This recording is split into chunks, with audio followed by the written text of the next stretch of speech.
ಈಗ ಚಾಲು ಮಾಡೋಣ ಸರ್ ಒಂದು ನಿಮಿಷ.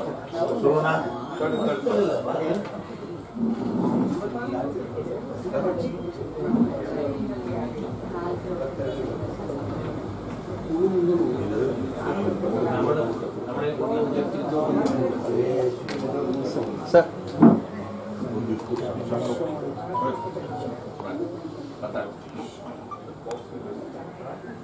ಎಲ್ಲರಿಗೂ ಸ್ವಾಗತ.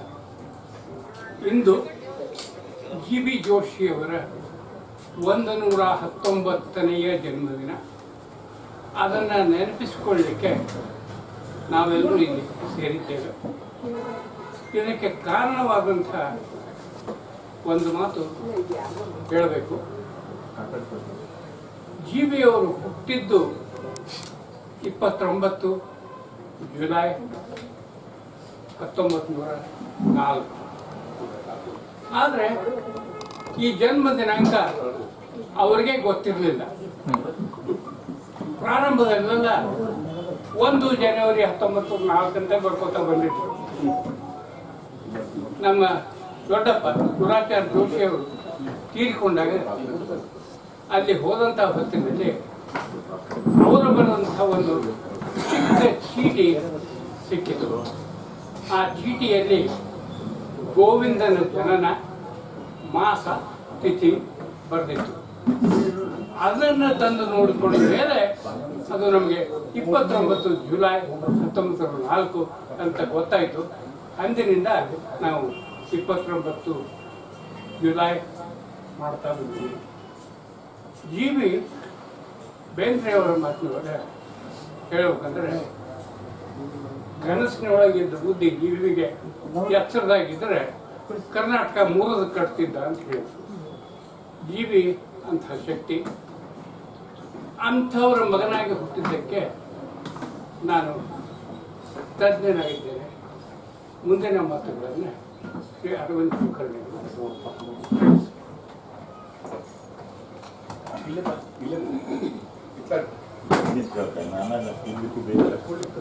ಯಾರು ಕೂತಿರ್ತಾರೆ.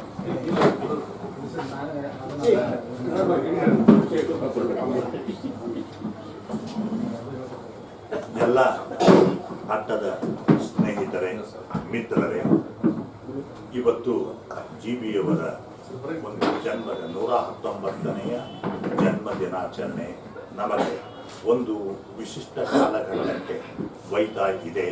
ಅದು ತಲ್ಲೂರವರ ಆಮಂತ್ರಿತ ಒಂದು ಉಪನ್ಯಾಸ. ಯಾವುದರ ಬಗ್ಗೆ ಅಂದರೆ ಅವರ heritage of glorious Sanskrit literature ಅನ್ನುವುದರ ಬಗ್ಗೆ.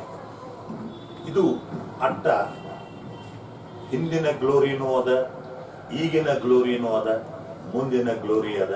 ಪ್ರತಿಯೊಂದು ಇಲ್ಲಿ ಆಗುವುದು ಗ್ಲೋರಿಯಸ್ಸೇ. ಈ ಮನೋಹರ ಗ್ರಂಥಮಾಲೆ ಆದ ನಂತರ, ಸ್ಥಾಪನಾ ಆದ ನಂತರ ಇಲ್ಲಿ ನಿಮಗೆ ಗೊತ್ತಿರಬಹುದು, ಕೆಲವೊಬ್ಬರಿಗೆ ಗೊತ್ತಿರಲಿಕ್ಕಿಲ್ಲ. ಎಲ್ಲ ನಮ್ಮ ಕನ್ನಡದ ಜ್ಞಾನಪೀಠಿಗಳ ಮೊದಲ ಕೃತಿಗಳು ಇಲ್ಲಿಯೇ ಆಗಿವೆ. ಅಂದರೆ ಇಡೀ ಜಗತ್ತಿಗೆ ಬೆಳಕನ್ನು ತೋರಿಸುವಂತಹ ಸಾಹಿತಿಗಳನ್ನು ಜಗತ್ತಿಗೆ ತೋರಿಸಿಕೊಟ್ಟಂಥ ಒಂದು ಶ್ರೇಯಸ್ಸು GB ಜೋಶಿಯವರಿಗೆ ಸಲ್ತದೆ. ಅದಕ್ಕೆ ಅವರ ಜನ್ಮ ದಿನಾಚರಣೆಯ ದಿನ ನಾವು ಅವರನ್ನ ನೆನೆಸಿಕೊಳ್ಳುವುದು ಅಷ್ಟೇ ಅಲ್ಲ, ಅವರ ಒಳ್ಳೆಯ ಗುಣಗಳನ್ನು ನಮ್ಮ ಜೀವನದಲ್ಲಿ, ನಮ್ಮ ಚಿಂತನೆಯಲ್ಲಿ ನಾವು ರೂಢಿಸಿಕೊಳ್ಳುವುದು ಉತ್ತಮ ಅಂತ ನಾನು ಭಾವಿಸ್ತೇನೆ. ಮತ್ತು ಆ ಪ್ರಕಾರ ಎಷ್ಟು ಸಾಧ್ಯವೋ ಅಷ್ಟು ನಡೀಲಿಕ್ಕೆ ಅವರಿಗೆ ಒಂದು ಎಂತಹ ಹುರುಪಿರ್ತಿತ್ತು ಅಂದರೆ, ನನಗಿನ್ನೂ ನೆನಪಿದೆ, ಅವರು ಸಣ್ಣ ಹುಡುಗರ ಜೊತೆ ಸಣ್ಣ ಹುಡುಗರಾಗ್ತಿದ್ರು, ದೊಡ್ಡವರ ಜೊತೆ ದೊಡ್ಡವರಾಗ್ತಿದ್ರು. ಎಲ್ಲ ವಯಸ್ಸಿನವರ ನಾವು ಅಟ್ಟಕ್ಕೆ ಬಂದಾಗಿನಿಂದ ನನಗೆ ಗೊತ್ತಿದ್ದದ್ದು ನಾನು ಹೇಳ್ತಾ ಇದ್ದೀನಿ. ಆದರೆ ಈಗ ವಿಷಯ ಇರೋದು ಜನ್ಮ ದಿನಾಚರಣೆ ಮತ್ತು ಅವರ heritage of glorious Sanskrit literature ಬಗ್ಗೆ ಉಪನ್ಯಾಸ DC ತಲ್ಲೂರವರು ಇದ್ದದ್ದಕ್ಕೆ ನಾನು ಆ ನಿಮಿತ್ತ ಮಾತನಾಡುವುದಿಲ್ಲ. ಈಗ DC ತಲ್ಲೂರವರದ್ದು ಪರಿಚಯ ಕೆಲವೊಬ್ಬರಿಗೆ ಇರಬಹುದು. ಇಲ್ಲಿ ಅವರ ಹೆಸರು ಧಾರವಾಡಿಗರಿಗೆ ಚಿರಪರಿಚಿತ. ಧಾರವಾಡಿಗರಿಗೆ ಅಷ್ಟೇ ಅಲ್ಲ, ನಮ್ಮ ರಾಷ್ಟ್ರ ಮಟ್ಟದಲ್ಲಿ ದಿಲ್ಲಿಯಿಂದ ಹಿಡ್ಕೊಂಡು ಕೇರಳ ತನಕ ಇರುವಂಥ ಎಲ್ಲ ಸುಸಂಸ್ಕೃತ ಮತ್ತು ಇಂಜಿನಿಯರಿಂಗ್ ಕ್ಷೇತ್ರದಲ್ಲಿ, ಫ್ರೆಂಚ್ ಕ್ಷೇತ್ರದಲ್ಲಿ, ಫ್ರೆಂಚ್ ಸಾಹಿತ್ಯ ಬಹುಶಃ ಅಲ್ಲಿ ನಿಮಗೆ ಎಲ್ಲಿಯೂ ಸ್ಥಾನ ಇಲ್ಲ, ಅವರಿಗಾದ ಒಂದು ಸ್ಥಾನ ಇದೆ. ಇದು ಎಲ್ಲದರಲ್ಲಿಯೂ ಒಂದು ಸ್ಥಾನವನ್ನ ಇಟ್ಟುಕೊಂಡವರು ಜಿ.ಸಿ. ತಲ್ಲೂರವರು. ಇವರದು ಒಂದು ಕೃತಿ ಮನೋಹರ ಗ್ರಂಥಮಾಲೆ ಅಟ್ಟದಿಂದ ಆಗಿದೆ, ಪುಟ್ಟ ರಾಜಕುಮಾರ ಅಂತ.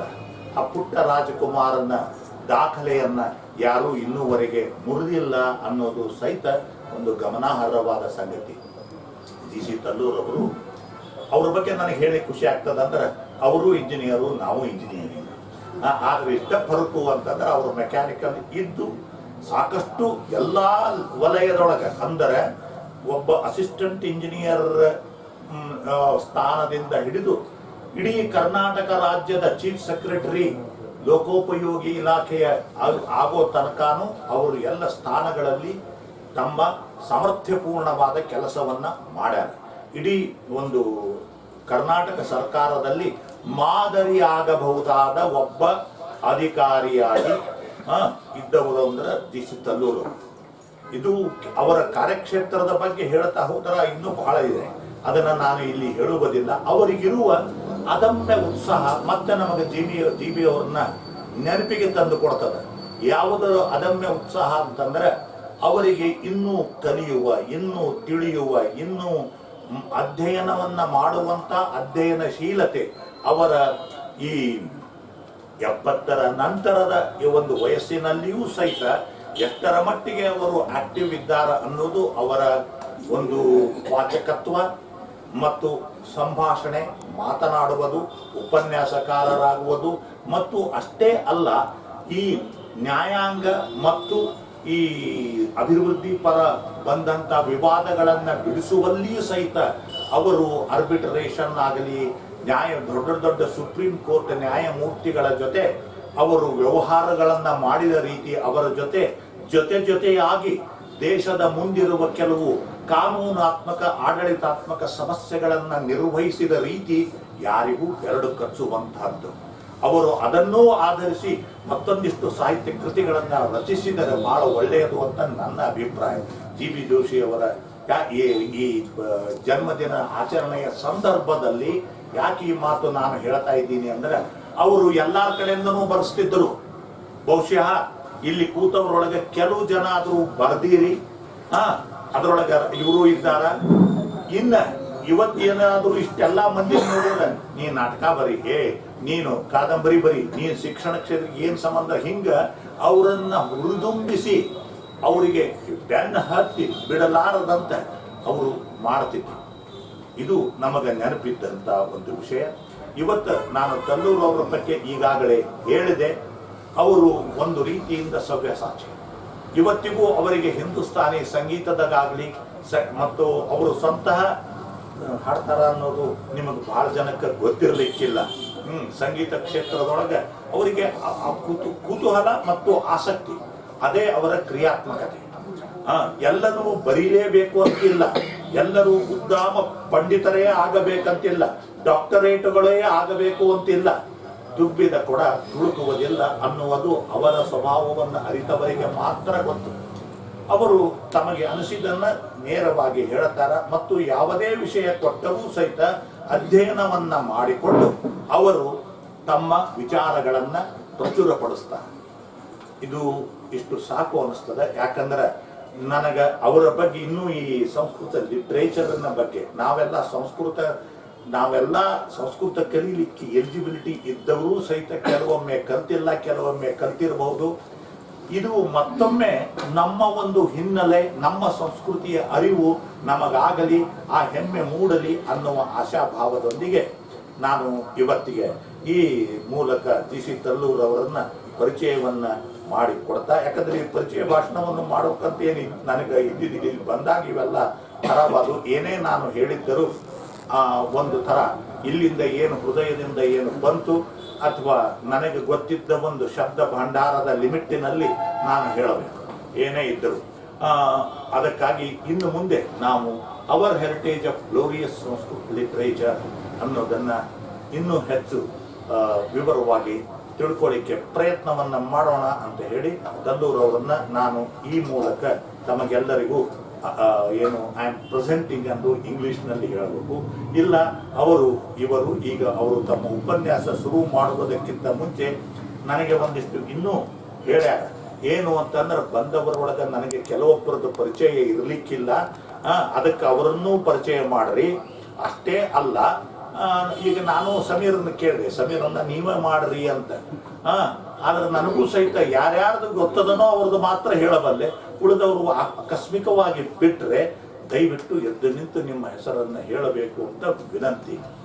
ಈಗ ರಾಮಣ್ಣ ಅವ್ರದಂತೂ ಎಲ್ಲರಿಗೂ ಗೊತ್ತದ. ಈ ಒಂದು ಸಾಲಿನಿಂದ ಶುರು ಮಾಡ್ತೀನಿ. ದೇಶಪಾಂಡೆ ಅವರು ಕೆನರಾ ಬ್ಯಾಂಕಿನಿಂದ ದೇಶಪಾಂಡೆ, ಆಮೇಲೆ ಕಾಕಂಡಿಕೆಯವರು, ಸಮೀರ್ ಆಮೇಲೆ ಶ್ರೀನಿವಾಸ್ ವಾಡಪ್ಪಿ ಅವರು, ಶ್ರೀಮತಿ ವಿಷಯಾ ದೇವೂರ್ ಅವರು ನಿಮಗೆ ಗೊತ್ತದ, ಮಿಸಸ್ ರಮಾಕಾಂತ್ ಜೋಶಿ ಅವರು, ಶ್ರೀಹರಿ, ಆಮೇಲೆ ಪ್ರಕಾಶ್ ಭಟ್, ಡಾಕ್ಟರ್ ಕೃಷ್ಣ ಕಟ್ಟಿಯವರು, ಶ್ರೀರಾಮ್ ಅವರು, ಆಮೇಲೆ ನಿತೀಶ್ ಡಂಬಳ್ ಅವರು, ವಿಜಯ ನಮ್ಮ ವಿವಿಡ್ ಲಿಪಿಯ ಏನು CEO ಅಂತ ಹೇಳಬಹುದು. ಆಮೇಲೆ ಆನಂದ ಜಿಂಜುರವಾಡ್ ಅವರು, ಅವರ ಹಿಂದೆ ತೋಡ್ಕರ್ ಅವರು ಪ್ರಾಚಾರ್ಯರು, ಕಲ್ಯಾಣ ನಗರದಾಗ ಇರ್ತಾರ ಅಂದ್ರೆ ನಾನು ಅವರಿಗೂ ಗೊತ್ತಿರ್ತದೆ, ನಿಮಗೂ ಗೊತ್ತಿರ್ತದೆ. SN ದೇಶಪಾಂಡೆ ಅವರು, ವಿಶ್ವನಾಥ್ ಕೋಳಿವಾಡ್ ಅವರು, ನಂತರ ದುಷ್ಯಂತ ನಾಡಗೌಡ್ ಅವರು, ಡಾಕ್ಟರ್ ಆರ್ ಜಿ ಪುರಾಣಿಕ್ ಅವರು, doctor Shyam Sundar Bidirkundi, doctor Arvind Yalagi sir, ತಮ್ಮ ದತ್ತಾತ್ರೇಯ ಕುಲಕರ್ಣಿ ಅಂತ, ಜೈತೀರ್ಥ ಜಾಗೀರ್ದಾರ್, ಶಂಕರ್ ಕುಂಬಿ,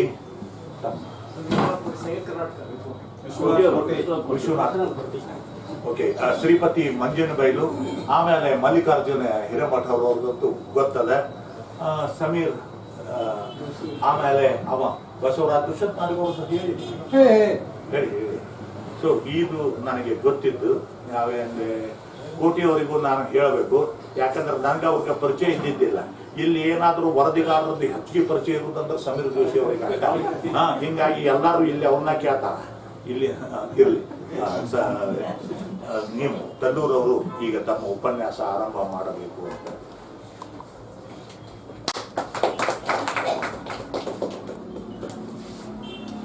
ಇವತ್ತು GP ಜೋಶಿಯವರ ಜನ್ಮದಿನಾಚರಣೆ.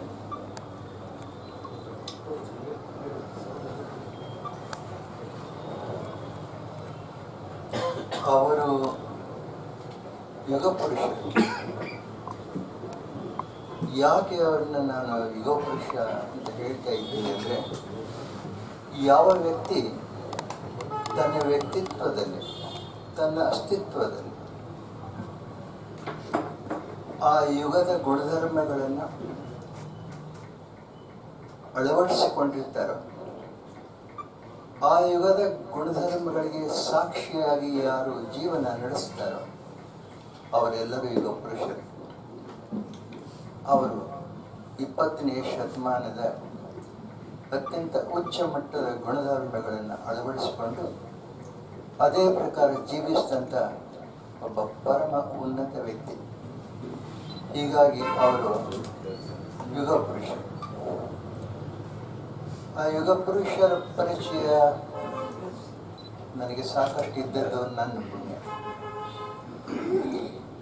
ಅವರ ಜನ್ಮ ದಿನಾಚರಣೆ ದಿವಸ ಮಾತನಾಡಬೇಕಾದ್ರೆ ಧೈರ್ಯ ಬೇಕು, ಆದರೆ ನನಗೆ ಅವರ ಮೇಲಿರೋ ಪ್ರೀತಿ, ಶ್ರದ್ಧೆ, ಆದರ ಅವಳೆಲ್ಲ ನೆನೆಸ್ಕೊಂಡು ಈ ಅವರ heritage of glorious Sanskrit literature ಅನ್ನುವಂಥ ಸಾಗರದಷ್ಟು ಆಳವಾದಂಥ, ಸಾಗರದಷ್ಟು ವಿಶಾಲವಾದಂಥ, ಸಾವಿರಾರು ವರ್ಷಗಳ ಹರಡಿದಂಥ ಅತ್ಯಂತ ವೈವಿಧ್ಯಮಯವಾದ ಈ ಸಾಹಿತ್ಯದ ಬಗ್ಗೆ ಮಾತಾಡುವ ದಾಷ್ಟ್ಯ, ಧೈರ್ಯ ನನಗೆ ಯಾಕೆ ಮಾಡಿದ್ದೇನೆ? ಯಾಕೆ ಉತ್ಸಾಹ ನನಗೆ? ನನ್ನ ಹಲವಾರು ಮಿತ್ರರು ಸರ್ಕಾರದ ಕಾರ್ಯದರ್ಶಿಗಳಾಗಿರ್ಬೋದು, ಹೈಕೋರ್ಟಿನ ಸುಪ್ರೀಂ ಕೋರ್ಟ್ನ ಜಡ್ಜಸ್ ಆಗಿರ್ಬೋದು, ಲೆಫ್ಟಿನೆಂಟ್ ಜನರಲ್ಸ್ ಆಗಿರ್ಬೋದು, ಡೈರೆಕ್ಟರ್ಸ್ ಆಗಿರ್ಬೋದು, ಯಾರು PhD ಮಾಡಿದ್ದಾರೆ, ಯಾರು ಮೆಡಿಸಿನ್ ಮಾಡಿದ್ದಾರೆ, ಯಾರು ಎಂಜಿನಿಯರಿಂಗ್ ಮಾಡಿದ್ದಾರೆ, ಯಾರು ಹಲವಾರು ವಿಷಯಗಳಲ್ಲಿ ಡಾಕ್ಟರೇಟ್ ಪಡೆದಿದ್ದಾರೆ, ಯಾರು ತಮ್ಮನ್ನೇ ತಾವು ಭಾರತೀಯರಂತ ಅಂದ್ಕೊಳ್ತಾರೆ, ಅವರಿಗೆ ತಮಗೆ ಸಂಸ್ಕೃತ ಸಾಹಿತ್ಯದ ಬಗ್ಗೆ ಏನಾದರೂ ಗೊತ್ತಿದೆ ಅಂತ ಕೇಳಿದ್ರೆ ಅದು ಗೊತ್ತಿಲ್ಲಪ್ಪ ನಮಗೆ, ನನಗೆ ಸಂಸ್ಕೃತ ಸಾಹಿತ್ಯ ಗೊತ್ತಿಲ್ಲ. ಇದು ಕೇಳಿ ಕೇಳಿ ನನಗೆ ಮನಸ್ಸಿಗೆ ತುಂಬ ನೋವಾಯಿತು. ಯಾವ ಸಂಸ್ಕೃತ ಸಾಹಿತ್ಯದಲ್ಲಿ ನಮ್ಮ ಅಸ್ತಿತ್ವದ ಅರಿವಿದೆಯೋ, ಯಾವ ಸಂಸ್ಕೃತ ಸಾಹಿತ್ಯದಲ್ಲಿ ನಮ್ಮ ಸಂಸ್ಕೃತಿಯ ಬೇರುಗಳಿದ್ದವು, ಆ ಸಾಹಿತ್ಯದ ಬಗ್ಗೆ ನಮ್ಗೆ ಏನೂ ಗೊತ್ತಿಲ್ಲ. ಮತ್ತು ಏನೂ ಗೊತ್ತಿಲ್ಲ ಅನ್ನೋದನ್ನು ನೋವಿಟ್ಕೊಂಡು ಹೇಳೋದಿಲ್ಲ, ನನಗದು ಗೊತ್ತಿಲ್ಲ. ಆ ಹೇಳೋ ಧಾಟಿ ನೋಡಿ ನನಗೆ ಮನಸ್ಸಿಗೆ ಭಾಳ ನೋವಾಗ್ತದೆ. ನಾನು ಸಂಸ್ಕೃತ ಕಲ್ತಿಲ್ರಿ, ನಾನು ಸಂಸ್ಕೃತ ಭಾಷೆ ಬಗ್ಗೆ ಹೇಳ್ತಾ ಇಲ್ಲಪ್ಪ, ಸಂಸ್ಕೃತ ಭಾಷೆ ಬಗ್ಗೆ ಹೇಳ್ತಾ ಇಲ್ಲ ನಾನು. ಸಂಸ್ಕೃತ ಭಾಷೆ,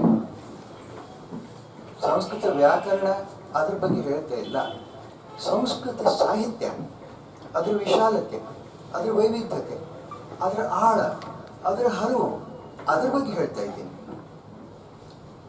ಅಂತೂ ಸಮೀಪ ಎಲ್ಲರಿಂದಲೂ ನನಗೆ ಗೊತ್ತಿಲ್ಲ, ನಮಗೇನು ಗೊತ್ತಿಲ್ಲ ಅಂತ ಕೇಳ್ಕೊಂಡ್ಮೇಲೆ ಇದ್ರ ಬಗ್ಗೆ ಒಂದು ಭಾಷಣವನ್ನು ಸಿದ್ಧಪಡಿಸ್ಬೇಕು. ಒಬ್ಬ ಪಾಮರ ಇನ್ನೊಬ್ಬ 10 ಪಾಮರಿಗೆ ವಿಷಯವನ್ನು ತಿಳಿಸಿ ಹೇಳೋದು ಒಳ್ಳೆಯ ಕೆಲಸನೇ. ಅಂದರೆ ನಾನು ಪಂಡಿತನಲ್ಲ, ಇನ್ನೂ ಅಷ್ಟು ಇಷ್ಟು ಸಂಸ್ಕೃತ ಕಲ್ತಿರ್ಬೋದು, ಯಾವ ಲೆಕ್ಕಕ್ಕೆ ಅದು. ಆದ್ದರಿಂದ ನಾನು ನನ್ನ ಮನೆಯಲ್ಲಿರೋ ಪರ್ಸ್ನಲ್ ಲೈಬ್ರರಿಯಿಂದ 6 ತಿಂಗಳು ಕೇವಲ ಸಂಸ್ಕೃತ ಸಾಹಿತ್ಯಕ್ಕೆ ಸಂಬಂಧಪಟ್ಟ ಗ್ರಂಥಗಳನ್ನೇ ಓದಿದೆ. ಓದಿ ನೋಟ್ಸ್ ಮಾಡ್ತಾ ಸಾಕಷ್ಟು ನೋಟ್ಸ್ ಮಾಡಿದೆ. ಎಲ್ಲ ಮಾಡಿ 6 ತಿಂಗಳಾದಮೇಲೆ ನನ್ನ ಮುಂದೆ ಒಂದು ದೊಡ್ಡ ಪ್ರಶ್ನೆ, ಏನೋ ಮಾಡೋಕ್ಕೆ ಹೋಗಿ ತಲೆ ಮೇಲೆಲ್ಲ ಇಷ್ಟು ವಿಶಾಲ, ಇಷ್ಟು ವೈವಿಧ್ಯಮಯ, ಇಷ್ಟು ಆಳ, ಇದನ್ನ ಕೇಳುವವರಿಗೆ ಹೇಗೆ ಹೇಳೋದು? ಅದಕ್ಕೆ ನಾನೇ ನನ್ನ ಅಲ್ಪ ಬುದ್ಧಿಯನ್ನು ಉಪಯೋಗಿಸಿ, ಇಲ್ಲಿ ಸಂಸ್ಕೃತ ಜ್ಞಾನಿಗಳಿದ್ದೀರಿ ಹಲವಾರು, ಕೆಲವರು ನನಗೆ ಗೊತ್ತಿದೆ, ನೀವು ಸಂಸ್ಕೃತ ಜ್ಞಾನಿಗಳನ್ನು ನನಗೆ ಗೊತ್ತಿದೆ. ನಾನು ಈ ಸಂಸ್ಕೃತ ಸಾಹಿತ್ಯವನ್ನು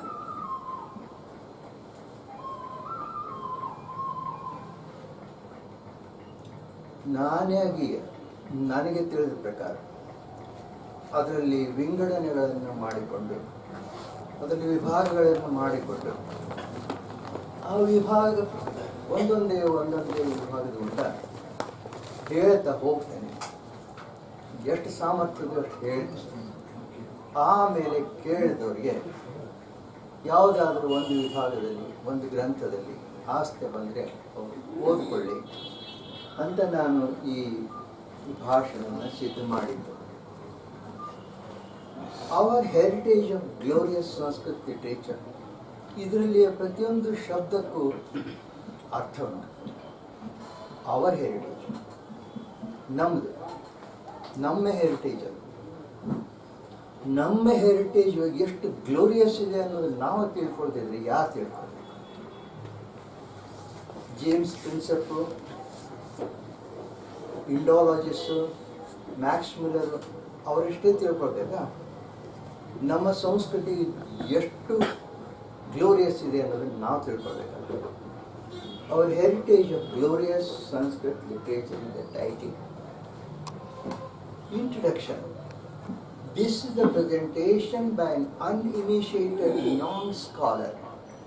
I have no hesitation to declare it at the very beginning.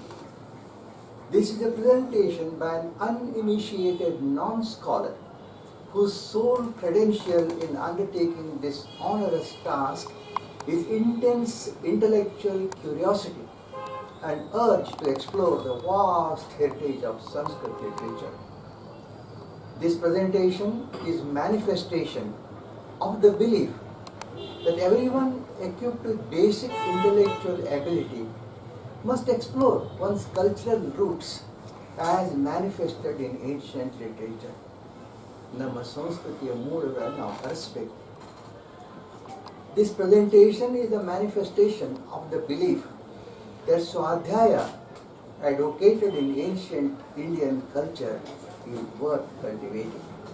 ಅಂತೂ ಕೊನೆಗೆ ಜ್ಞಾನ ಬರೋದು ಸ್ವಾಧ್ಯಾಯದಿಂದನೇ. ಸೊ ಸ್ವಾಧ್ಯಾಯವನ್ನು ನಾವು ಪ್ರಾಕ್ಟೀಸ್ ಮಾಡಿದ್ರೆ ಈ ಸಂಸ್ಕೃತ ಸಾಹಿತ್ಯದಲ್ಲಿ ನಮಗೆ ಅಷ್ಟಿಷ್ಟು ತಿಳಿದಿತ್ತು ಅನ್ನೋದು ನನ್ನ ನಂಬಿಕೆ. Categories of ancient Sanskrit literature, ಇದು ನಾನು ಕ್ಯಾಟಗರೈಸ್ ಮಾಡಿಕೊಂಡಿದ್ದು ಹೇಳೋದಕ್ಕೆ ಸುಲಭ ಆಗಲಿ ಅಂತ. For the ease of wading through the vast ancient Sanskrit literature spread over millennia, we can categorize it into the following categories. Shruti, Smriti, ಮೂಲ ಎರಡು ಕ್ಯಾಟಗರೀಸ್. ಸ್ಮೃತಿಯಲ್ಲಿ ವೇದಾಂಗ, ಸ್ಮಾರ್ತ ಸೂತ್ರ, ಧರ್ಮಶಾಸ್ತ್ರ, ಇತಿಹಾಸ, ಪುರಾಣ, ನೀತಿಶಾಸ್ತ್ರ, ಇನ್ನುಳಿದ ಕ್ಲಾಸ್ ಆಫ್ ಲಿಟ್ರೇಚರ್. ಆ ಇನ್ನುಳಿದ ಕ್ಲಾಸ್ ಆಫ್ ಲಿಟ್ರೇಚರ್ ಬಗ್ಗೆ ಹೇಳಿದ್ರೆ ಎಷ್ಟೋ ಗಂಟೆಗಳು ಬೇಕು. Let us start with homage to Vedic minds. ವೇದ ಅಂದ ತಕ್ಷಣ ಪೂರ್ವಾಗ್ರಹ ಪೀಡಿತರು ಯಾರು ಆಗಲ್ಲ, ಸರ್ವಥಾ ಆಗಕೂಡದು. Gods of Rigveda are mostly personalities of the power of nature. The mystery of universe having stirred the Vedic mind very deeply. Beauty and grandeur of nature awakened their profound awe. In the striking natural phenomena of heavens and earth, they saw manifestation of higher powers. In the russet glow of morning sky, unfailing daily motion of sun across the blue vault of heavens, in the periodical bursting of thunderclouds and downpour of life-giving rain, and in the fury of storm that swept over forests and hamlets, their vivid imagination felt mysterious power.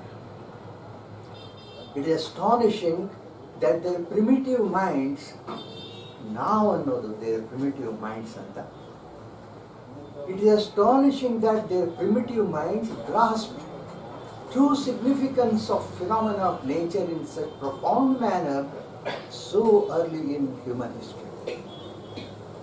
ಮನುಕುಲದ ಇತಿಹಾಸದಲ್ಲಿ ಮನುಷ್ಯ ತನ್ನ ಸುತ್ತಮುತ್ತಲಿನ ನಿಸರ್ಗಕ್ಕೂ ಕಾಸ್ಮಾಸಕ್ಕೂ ಮೊದಲು ಅವನು ಹೇಗೆ respond ಮಾಡ್ದ ಅನ್ನೋದರ ಪ್ರೈಮರಿ ಆ್ಯಂಡ್ ಓನ್ಲಿ ರೆಕಾರ್ಡ್ ಅಂತಂದರೆ ವೇದಗಳು, Rigveda. Likely chronology. Ancient India had a long civilization and culture. Indus Valley civilization flourished from 2600 to 1000 BC. Vedas were composed in about 3500 to 1500 BC. Upanishads were composed in about 700 to 300 BC. Panini composed Ashtadhyayi in about 400 BC. Ramayana and Mahabharata were composed somewhere in about 400 BC. Kautilya composed Arthashastra in about 300 BC.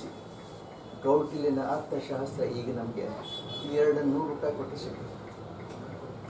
ಆ ಕೌಟಿಲ್ಯನ ಅರ್ಥಶಾಸ್ತ್ರವನ್ನು ಮೈಸೂರಿನ Indology ಲೈಬ್ರರಿಯಲ್ಲಿ ಶ್ಯಾಮಾಶಾಸ್ತ್ರಿ ಅನ್ನೋ ಲೈಬ್ರರಿಯನ್ರು ಅದನ್ನು ಗ್ರಂಥ ಲಿಪಿಯಲ್ಲಿದ್ದದ್ದನ್ನು ಅವರು ಓದಿ ಅದನ್ನು ತರ್ಜಮೆ ಮಾಡಿ ಅದನ್ನು ಪಬ್ಲಿಷ್ ಮಾಡಿದರೆ all western scholars were ಎಸ್ಟಾನಿಶ್ಡ್.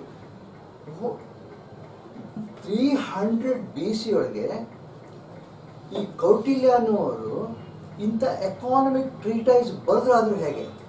It is not an ordinary book, it is an economic ಟ್ರೀಟೈಸ್.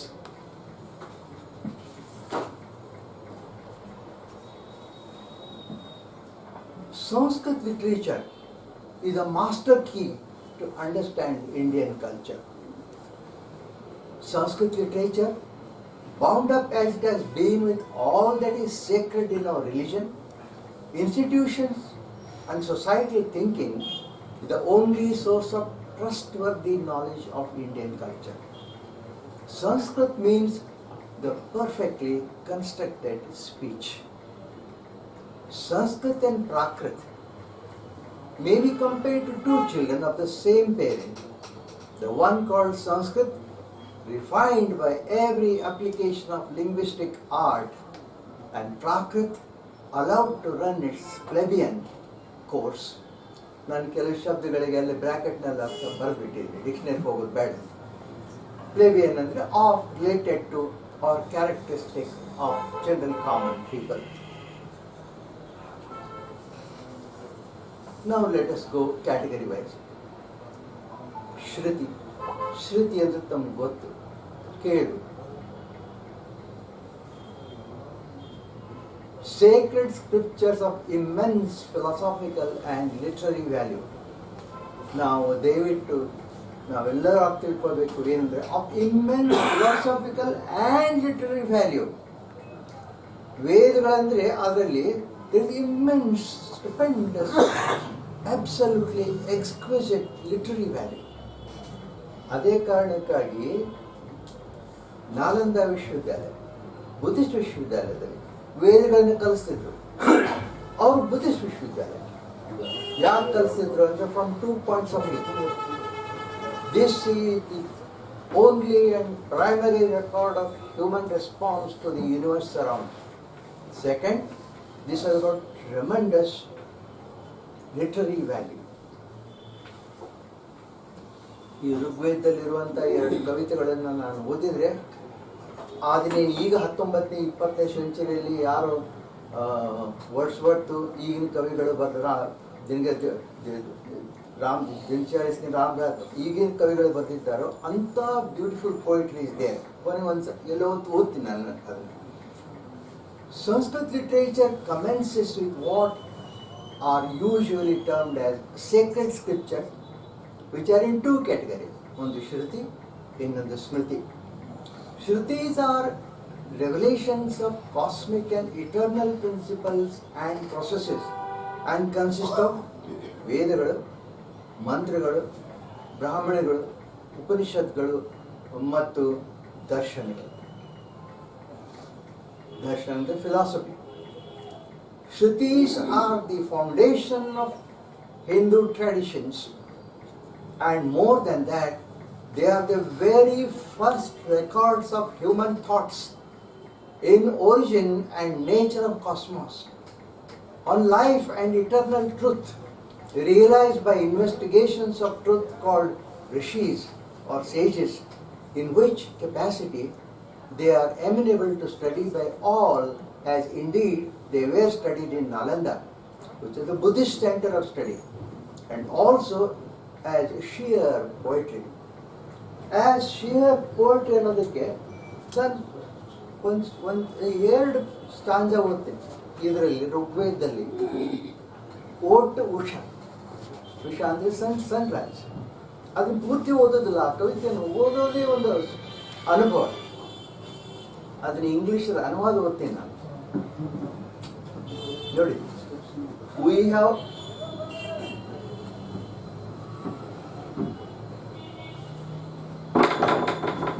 have crossed the limits of darkness. We have crossed the limits of darkness, and the dawn breaking forth has awakened the consciousness of living beings and has given clear perception. Usha smiles in the light of glory and has swallowed darkness for our joy. The wise men have praised the radiant daughter of the skies. They inspire our pleasant melodies. Grant us that our dependents, nourishment, horses and cattle, O auspicious divine light Usha, shining in full glory, confer upon us fame, prosperity, attendants and craftsmen. The dawn looks on the world with bright eyes, spreading light westward, awakening every living creature. She understands the plea of each and every human being.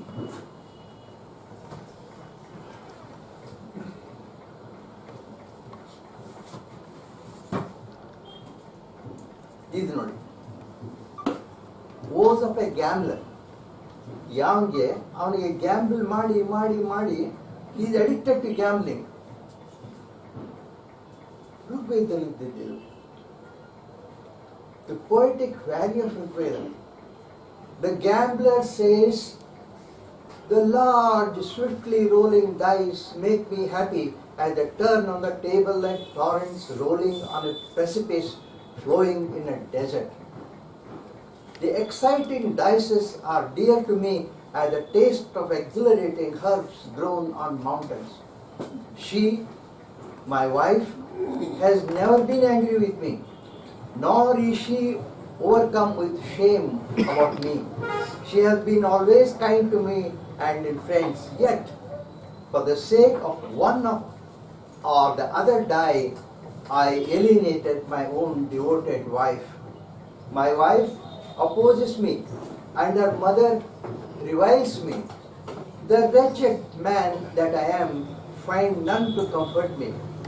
I do not experience any joy at the gamester anymore, and for these matters I am now as a highly prized horse who has grown old and feeble.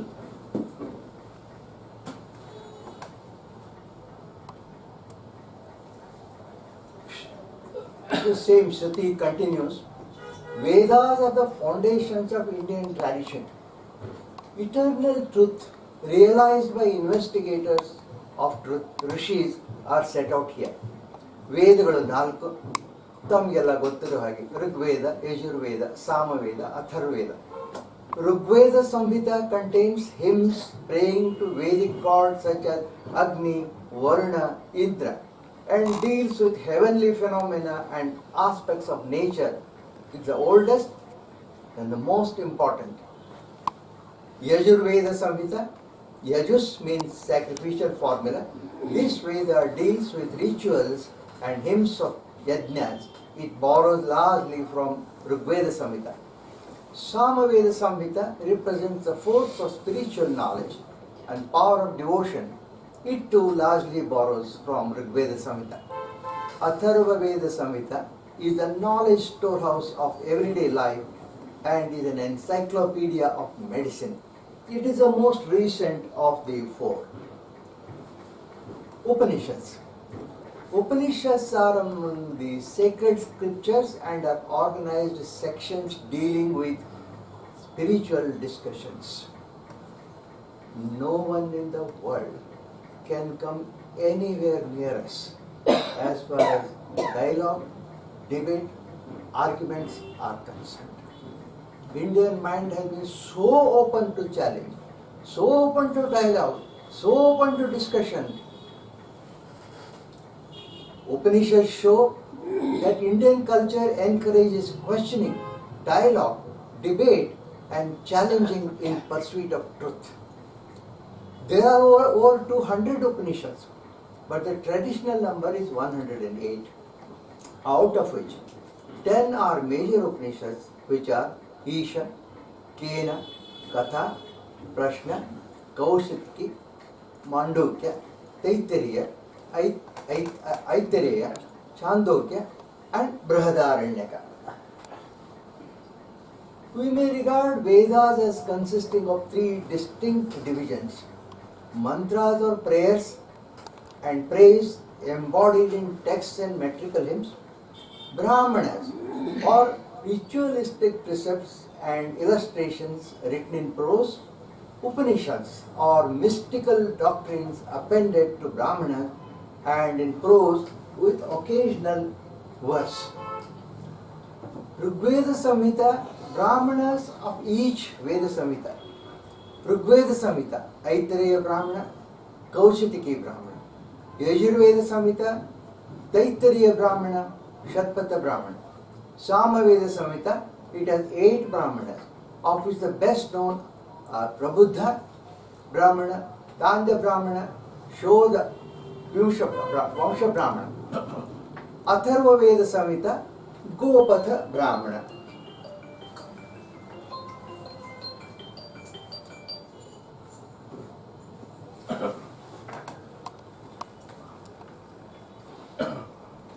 Upanishads lie at the very root of the philosophical side of Hinduism. They are as much Shruti or revelation as mantra and Brahmana, but are practically the only Veda of all thoughtful Hindus to this day. Shah Jahan's elder son, Dara Shikoh, Aurangzebana, Durdevi Anna. Dara Shikoh had translated in 1657 50 Upanishads into Persian. Akbar too had got some Upanishads translated into Persian, from which they spread to Europe.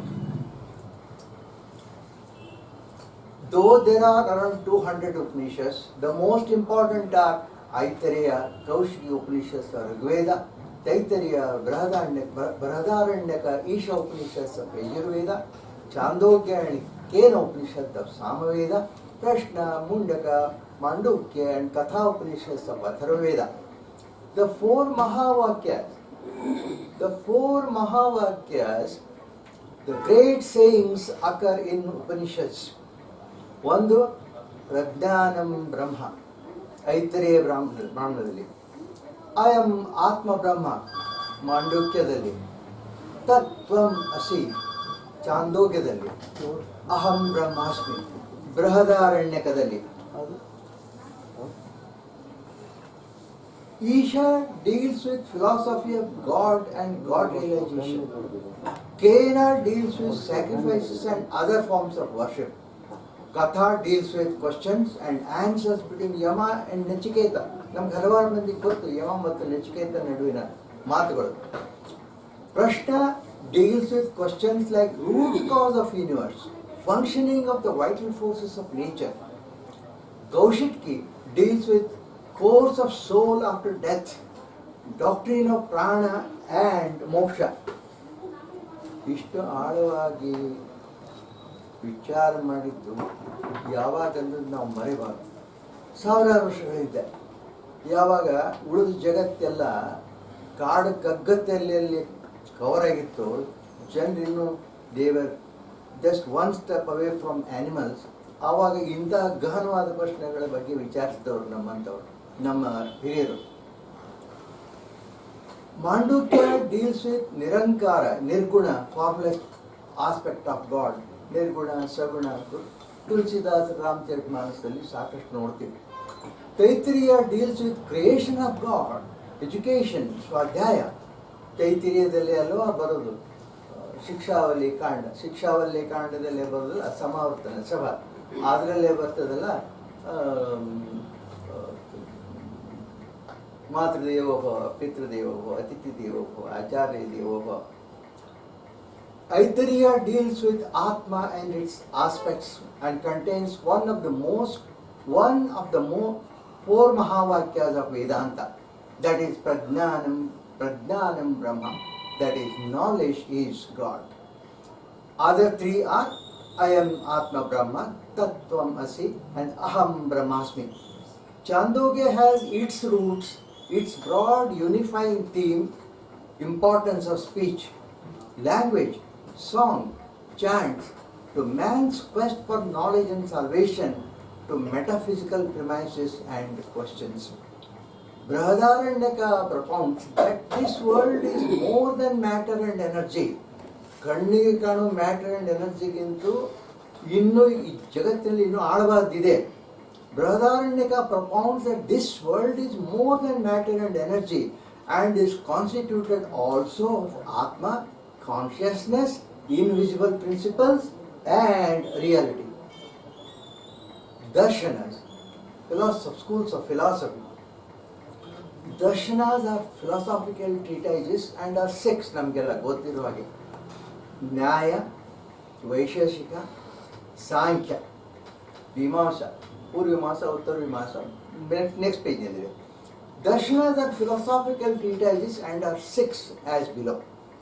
Nyaya, rule or method of Akshapada Gautama. It is important for its analysis of logic and epistemology, that is theory of knowledge. It is school of logical inference. Vaisheshika of Kannada Kashyapa. It is significant for its naturalism and uncommon Indian thought.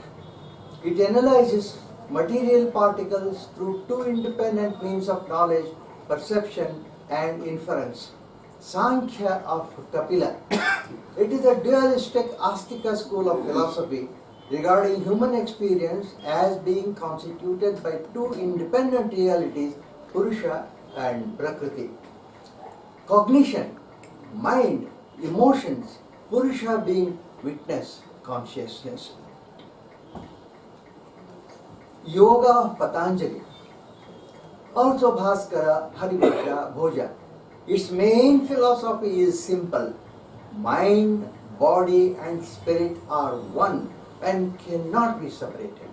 We cannot study them separating one from the other. There are in it a multitude of ideas that are helpful to explore the deeper dimensions of body, mind and spirit. Mimamsa, reflection, consideration, profound thought, investigation, examination, discussion of Jaimini. It gives rules for interpretation of Vedas, provides a philosophical justification for observance of Vedic rites. Vedanta of Gaudapada and Adi Shankara, its basic teaching is that our real nature is divine and godly, and the underlying reality exists in every being, and thus religion is search for Atma Brahma Jnana or self-knowledge and a search for a God within. Sureshwaracharya ಬರೆದಂಥ ಗ್ರಂಥವನ್ನು ಇಲ್ಲೇ publish ಮಾಡಿದ್ರು, ಹಲವಾರು ಜನ ಓದಿರ್ಬೋದು. ವೇದಾಂಗಗಳು ಎರಡನೇದು. The Vedanga literature can be classified into 6 classes. Kalpa, ceremonial directory and ritual instructions. Shiksha, phonetic directory, phonetics and phonology. Phonetics, phonology,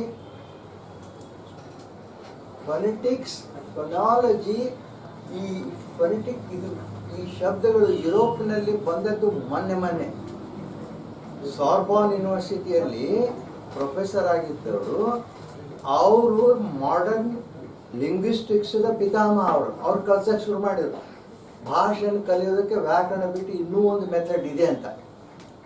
ನಾನು linguistic ತೊಗೊಂಡು BA ಮಾಡಿರೋದ್ರಿಂದ ನಮ್ಮಲ್ಲಿ 1000 ವರ್ಷಗಳ ಹಿಂದೆ ಬರೆದು ಹೋದದ್ದು ಇವರು. Phonetic directory, phonetics, phonology, phoneme, ಮನೀಮ್ ಈ ಶಬ್ದಗಳು ವೆಸ್ಟರ್ನ್ ಲಿಂಗ್ವಿಸ್ಟಿಕ್ಸ್ ಅಲ್ಲಿ ಬಂದಿದ್ದು ಮೊನ್ನೆ. Chhandas, metre and ಪ್ರಾಸಡಿ.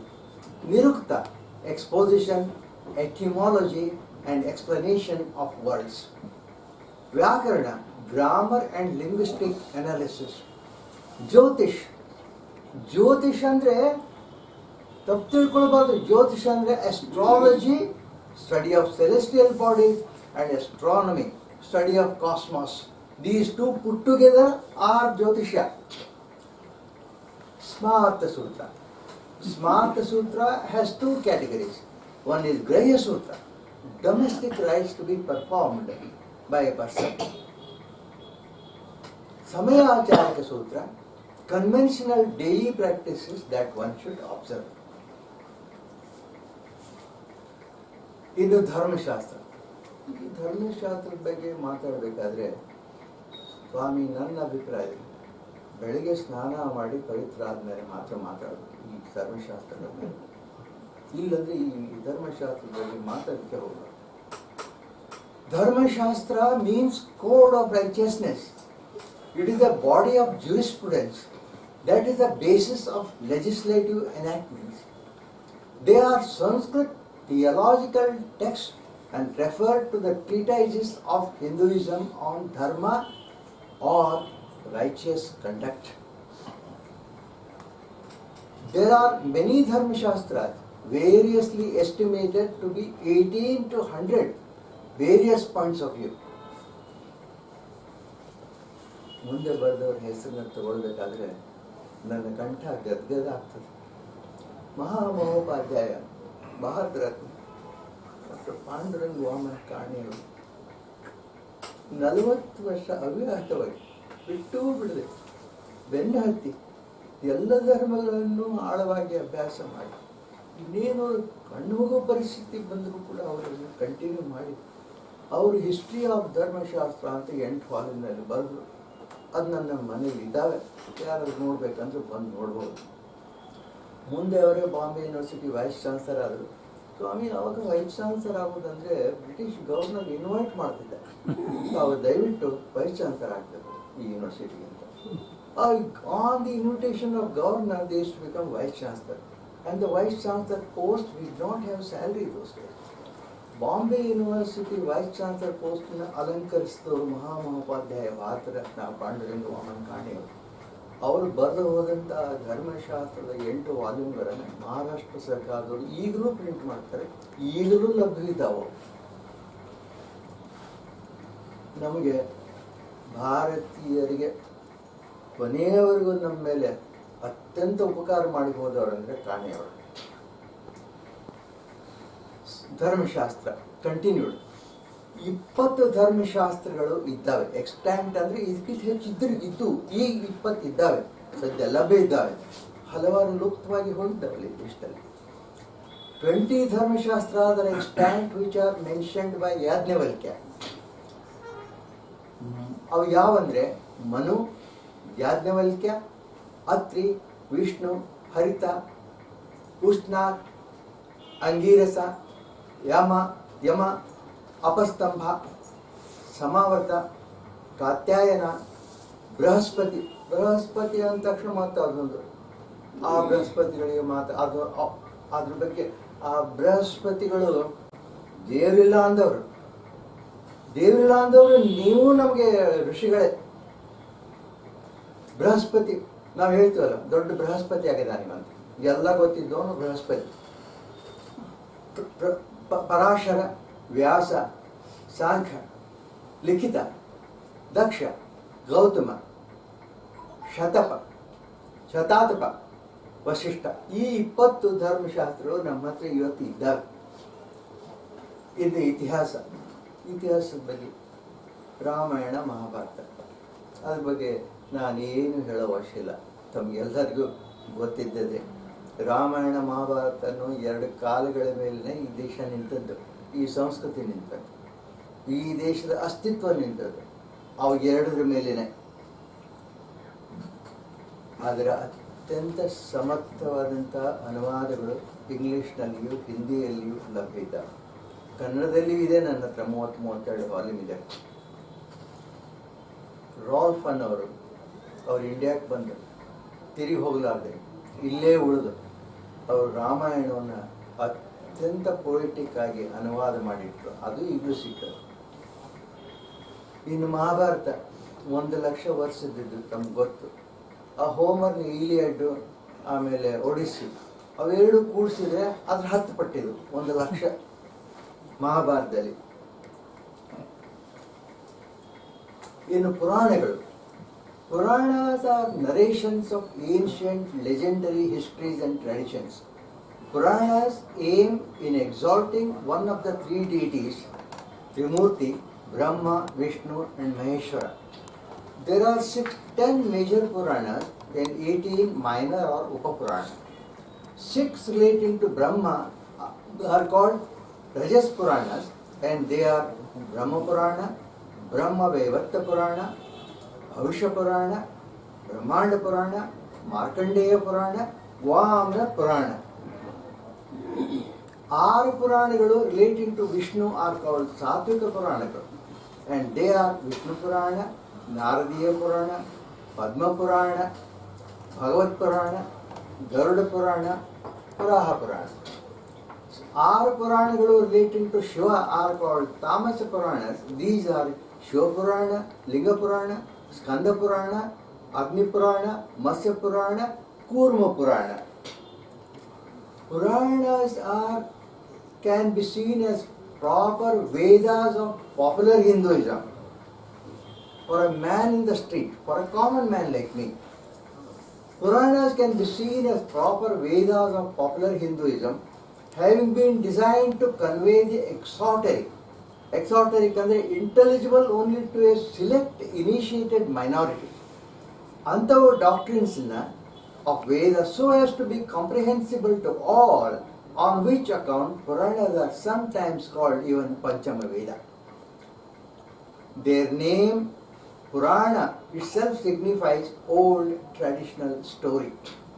Puranas are composed in simple shloka meter with occasional prose passages and are, like Mahabharata, very encyclopedic in their range of subjects.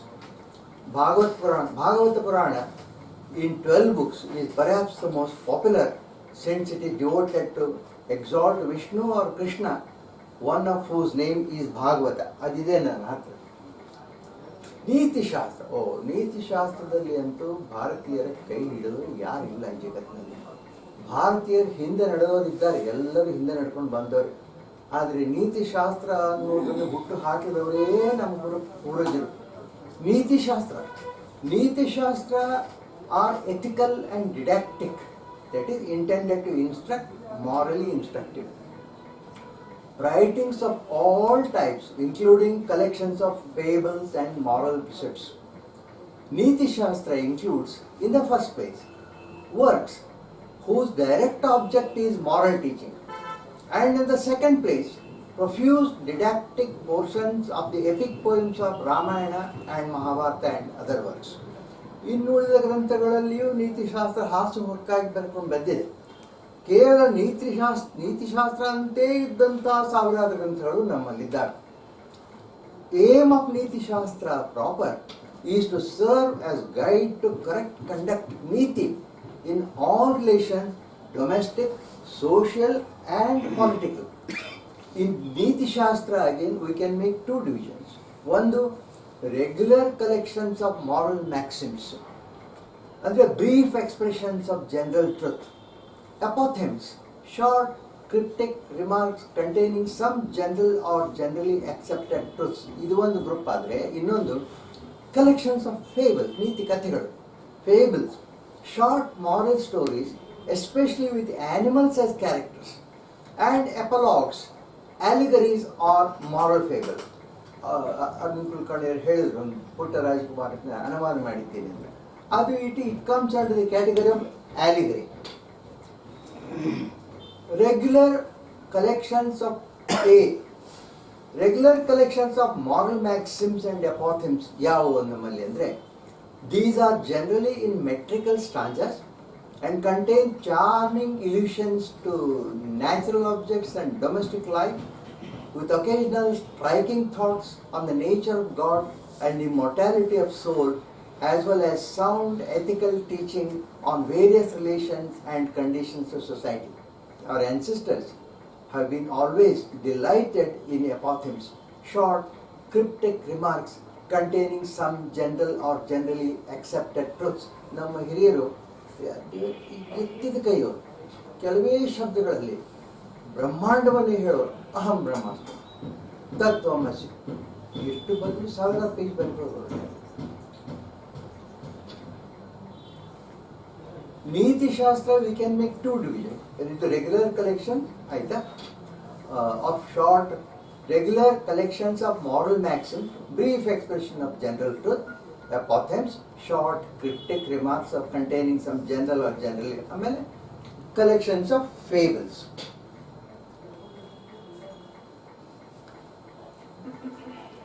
Regular collections of moral maxims and apothegms. These are generally metrical stanzas containing charming allusions to natural objects and domestic life. Next, collections of such, ಇದಕ್ಕೆ examples ಯಾವುವು? Collections of such apothegms are the 300 apothegms ascribed to Bhartahari. Bhartahariಯ ನೀತಿ ಶತಕಗಳು, of which the first shataka is Sringara Shataka, or collection of 100 verses on love, and hence lyrical more than didactic. The second 100 are on conduct, that is Niti Shastra. and third 100 are on renunciation of worldly desires, that is Vairagya Shataka. ಎರಡನೇದು also Panchatantra, ಹಿತೋಪದೇಶ, ಮುಂದೆ ವೃದ್ಧ ಚಾಣಕ್ಯ, ರಾಜನೀತಿ ಶಾಸ್ತ್ರ, ಚಾಣಕ್ಯ ಶತಕ or 100 verses of Chanakya, Sarangadara Paddhati. There are numerous didactic stanzas like Subhashita Varna, Subhashita Varnava, Shanti Shataka, Niti Sankalana, ಹೀಗೆ ಹಲವಾರು. B. Collections of fables and apologues. These form a class of literature in which India is wholly unsurpassed. ಇದು ನಾನು ಹೇಳಿದ್ದಲ್ಲ, including Max Muller ಎಲ್ಲರೂ ಹೇಳಿದ್ದಾರೆ. Sir Wilson Jones, the Indologist par excellence and founder of Asiatic Society, affirms that Indians rightfully claim for themselves 3 inventions. 1. The game of chess. 2. The decimal figures, and 3rd, the method of teaching by fables. ಈ ಸೋಪನ ನೀತಿ ಕಥೆಗಳು ಇವೆಲ್ಲ ಆಮೇಲೆ ಬಂದದ್ದವೆಲ್ಲ. Both Greek fabulist ಅಂದರೆ fables ಬರೆಯೋರು ಫ್ಯಾಬ್ಯುಲಿಸ್ಟ್, both Greek fabulist Aesop and Arabic fabulist Lockmar, called Luqman, owed much to Indian fables.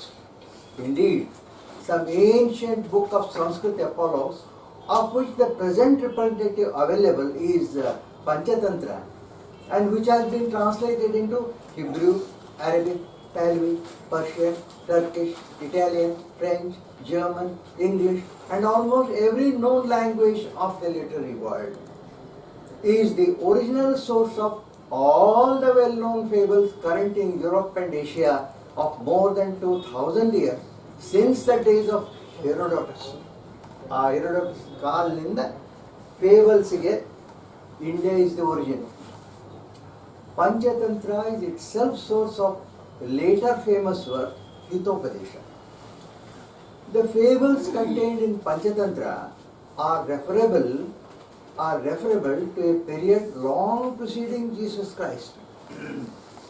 Fables of Panchatantra and Hitopadesha are supposed to be narrated by Vishnu Sharma to improve young princes whose royal father had expressed himself grieved by their idle, dissolute habits.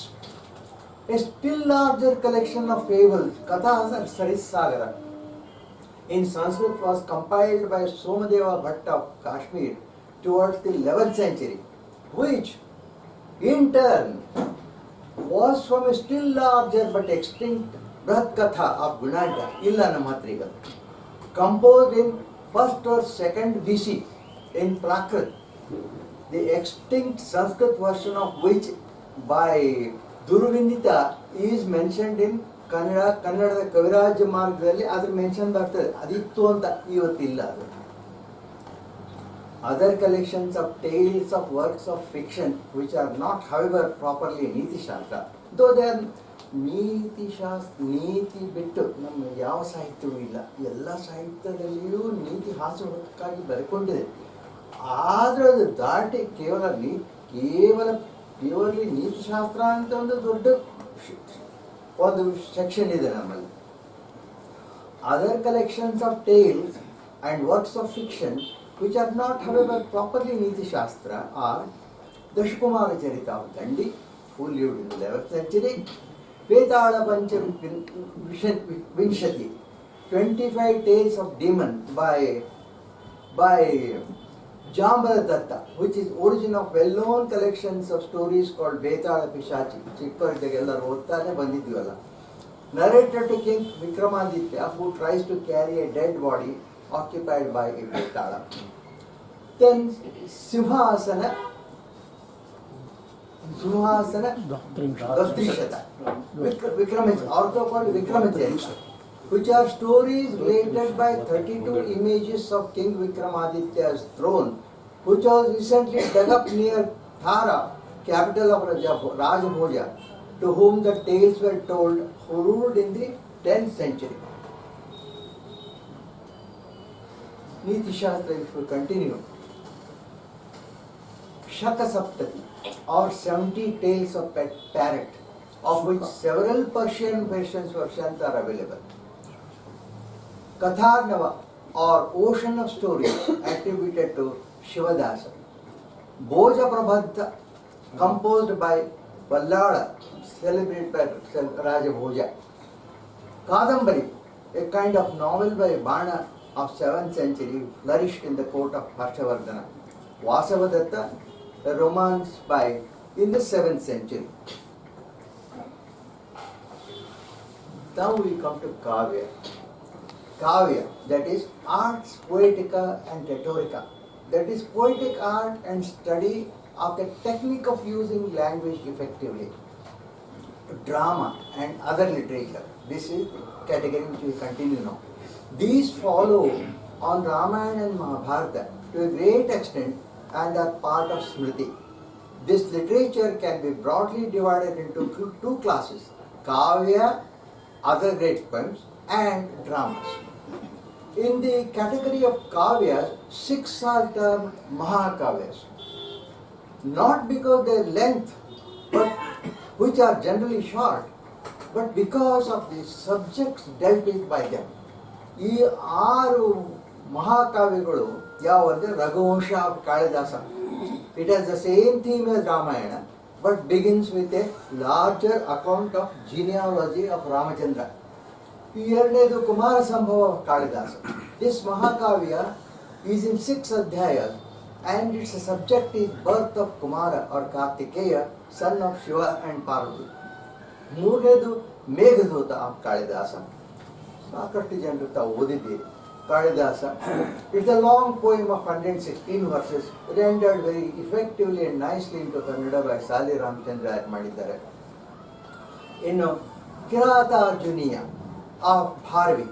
It has 16 adhyayas and its subject is taken from the 4th adhyaya of Mahabharata, dealing with penance of Arjuna and his combat with Shiva disguised as Kirata. Shishupalavada of Maha. This has 20 adhyayas and its subject is taken from Sabha Parva in the 7th adhyaya of Mahabharata, dealing with slaying of the impious Shishupala by Krishna at Rajasviya Yaga performed by Yudhishthira. These follow on Ramayana and Mahabharata to a great extent.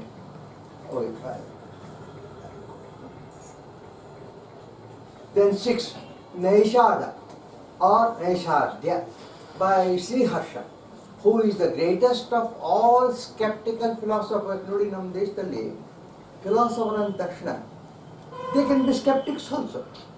They can be doubters. They may not be believers. Even then we regard them as great philosophers. Who is the greatest of all skeptical philosophers, who wrote a book, Khandana, Khanda, Khandya, to refute all other systems. To these 6 Mahakavyas, another 6 great poems can be added.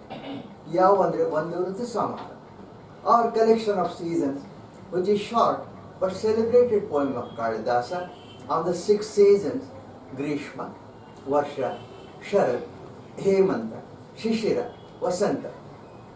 ಎಷ್ಟು ನೋವಾಗುವಂತಹ ಸ್ಥಿತಿಯಲ್ಲಿ ನಾವಿದ್ದೇವೆ ಈಗಂದರೆ, ನಮ್ಮ ದೇಶದಲ್ಲಿ ಎಷ್ಟು ಋತುಗಳಿದ್ದಾವೆ ಅಂತ ಕೇಳಿದರೆ 6 ಋತುಗಳಂತ ನಮಗೆ ಹೇಳೋದಿಲ್ಲ. ನಾವು ಅದೇ ಇಂಗ್ಲೆಂಡ್ದವ್ರು ಹೇಳ್ದಂಗೆ ಸಮ್ಮರು, ಆಟಮು, ಸಮ್ಮರು, ಆಟಮು, ವಿಂಟರು, ಸ್ಪ್ರಿಂಗ್ ಅಂತ. ನಾವು ದಯವಿಟ್ಟು ಎಲ್ಲರೂ ಚಿಂತಕರಿದ್ದೀರಿ. ಪ್ರತಿ 2 ತಿಂಗಳಿಗೆ ಒಂದು ಋತು ಬದಲೇ ಆಗ್ತದೆ. ಆ ಋತುವಿನ ಗುಣಧರ್ಮಗಳನ್ನು ತಿಳಿದುಕೊಂಡು ಅದನ್ನು ಅನುಭವಿಸಿ ಅದನ್ನು ನಮ್ಮವರನ್ನು ಋತು ಅಂತ ಟ್ರೀಟ್ ಮಾಡಬೇಕಾದ್ರೆ ಆ ನಮ್ಮ ಹಿರಿಯರು ಎಷ್ಟು ಸೆನ್ಸಿಟಿವ್ ಇದ್ದಾರೆ.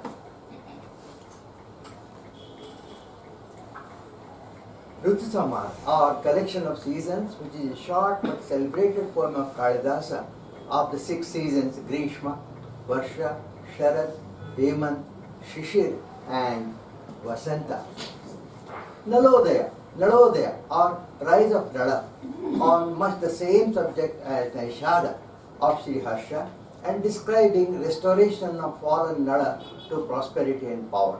ಮೂರನೇದು ಭಟ್ಟಿ ಕಾವ್ಯ, poem of Bhatti, of Bhartrahari, or his son on the same subject as Ramayana, written by Vallabhi in the reign of Sridhara Sena, probably the king who ruled Gujarat from AD 530 to 544. Its aim is to illustrate rules of Sanskrit grammar as well as the figures of rhetoric by introducing examples of possible forms as well as alankaras. ನಾಲ್ಕನೇದು Raghava ಪಾಂಡವೀಯ of Kaviraja, giving narrative of the acts of both the descendants of Raghu and Pandu in such a language that it may be regarded as a history of either one or the other family. Amaru Shataka or Amaru stanzas, 100 verses of Amaru on erotic subjects to which mystical interpretation is given, especially as they are supposed to have been composed by the great philosopher Shankaracharya himself. Gita Govinda, or Krishna in his character of Govinda, celebrated songs of Jayadeva, a lyrical poem composed in the 12th or 13th century. The whole poem is regarded as susceptible to mystical interpretation. Arts poetica, poetic art and rhetoric, study of the technique of using language effectively, the art of inventing and employing an almost endless variety of rhetorical figures called alankaras. Almost endless varieties of alankaras or ornaments of speech for illustrating various sentiments, feelings and emotions depicted in dramas and poetry is studied in Sanskrit to a degree quite unknown in all rest of the world. The most refined subtlety is shown in marking of minute gradations of simile, comparison and metaphor. There are numerous works on this subject which may be called a kind of art poetica or rhetorica. Some of them,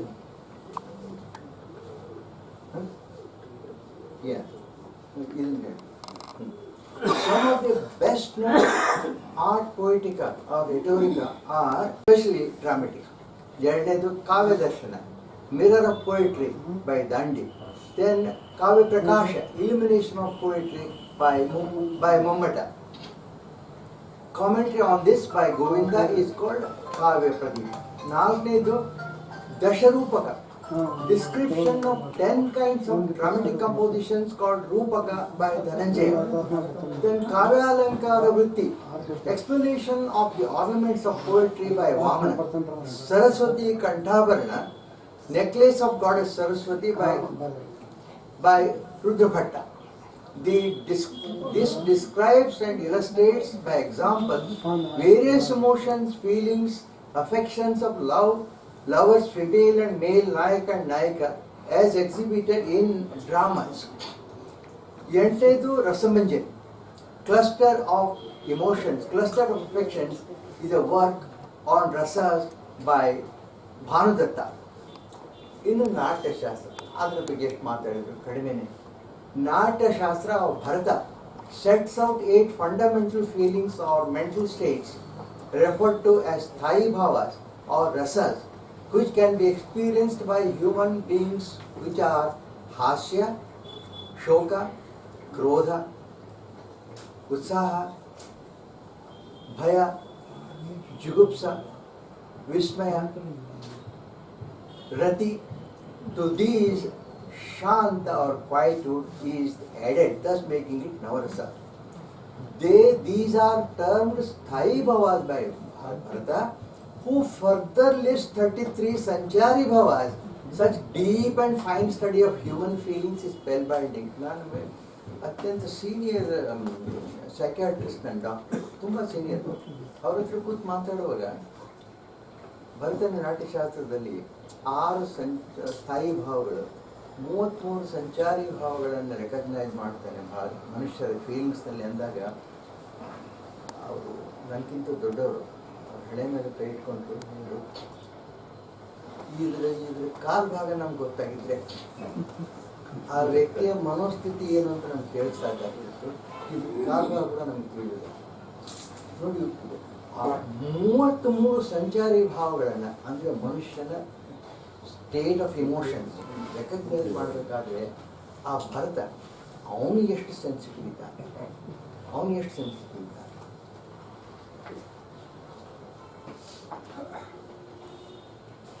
ಆಮೇಲೆ let us consider some common alankara. Will have cup of tea. We have only another 18 or another 16 slides left. One cup tea for we continue. That is slides. Then ನಾನು continue ಮಾಡ್ತೀನಿ. ಏನು ಮಾಡಿ I think simultaneously things can be Let us do it. Sir break ಮಾಡೋಣ, ಯಾಕಂದ್ರೆ break ಮಾಡೋಣ. ಅದು ತಿನ್ನೋ supply ಎಲ್ಲ ಲೈವ್ ಇಲ್ಲ ಅಂದ್ರೆ ಈ ಎಲ್ಲ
ಎಲ್ಲ ಮೊಬೈಲ್ಗಳನ್ನು ದಯವಿಟ್ಟು ಆಫ್ ಮಾಡ್ಕೊಳ್ರಿ. ವೈಬ್ರೇಷನ್ನಾಗೂ ಇಡಬೇಡ್ರಿ. ನನಗೂ ಆತದ್ದು ಸಮಸ್ಯೆ. ನಾ ವೈಬ್ರೇಷನ್ ನಿಮ್ಗೆ ನೋಡಿದ ಮೇಲೆ ಎಲ್ಲರೂ ಮಾಡಿದ್ರು ಇರ್ಬೋದು. ನಮ್ಮನ್ನು ನೋಡಿದ ಏನು ಮಾಡಬೇಕು ಏನು ಮಾಡಬಾರ್ದು ಅನ್ನೋದು ಗೊತ್ತಾಗಲ್ಲ. ಮಾದರಿಯಾಗಿವೆಲ್ಲ ಸಂತೋಷ.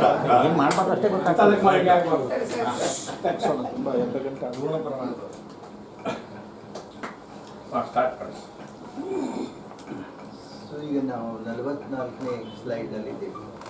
ಇನ್ನು 18 ಸ್ಲೈಡ್ಸು ಉಳಿದಿರೋದು. We are now on Kavya. In Kavya, we are on art, poetica and rhetorica. Poetica art and study of the technique.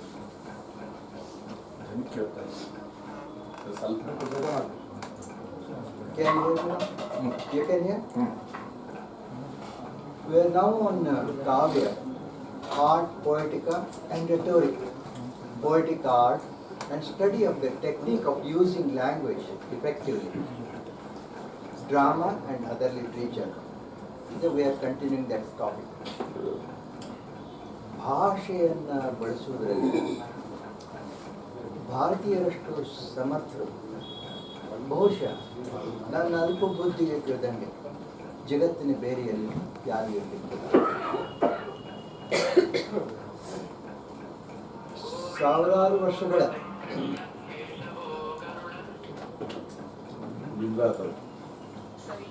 Switch off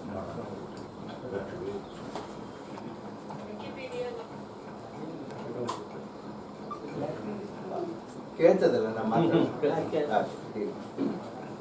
ಅಲ್ಲಿ ಜೈತಿರ್ತ ನಿಮಗೆ ಕೇಳಿಸ್ತದೆ ಇಲ್ಲ?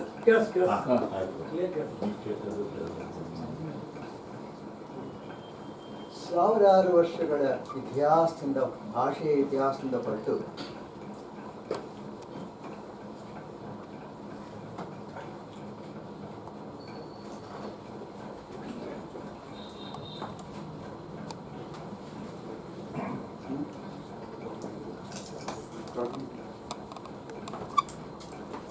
ಕೆಳಗಿನ ಸ್ವಿಚ್ ನೋಡ್ರಿ. ಹಾಂ ಎಸ್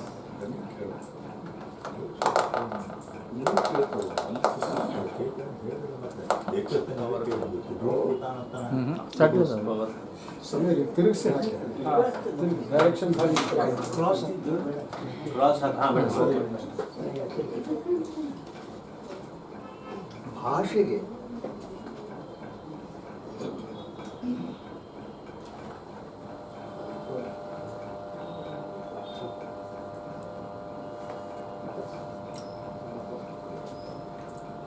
ಇದೀಕೋ ಇದು ಸೌಂಡ್ ಇದೆ ಕೇಳ್ತದೆ. ಭಾಷೆಯ ಸಾಮರ್ಥ್ಯ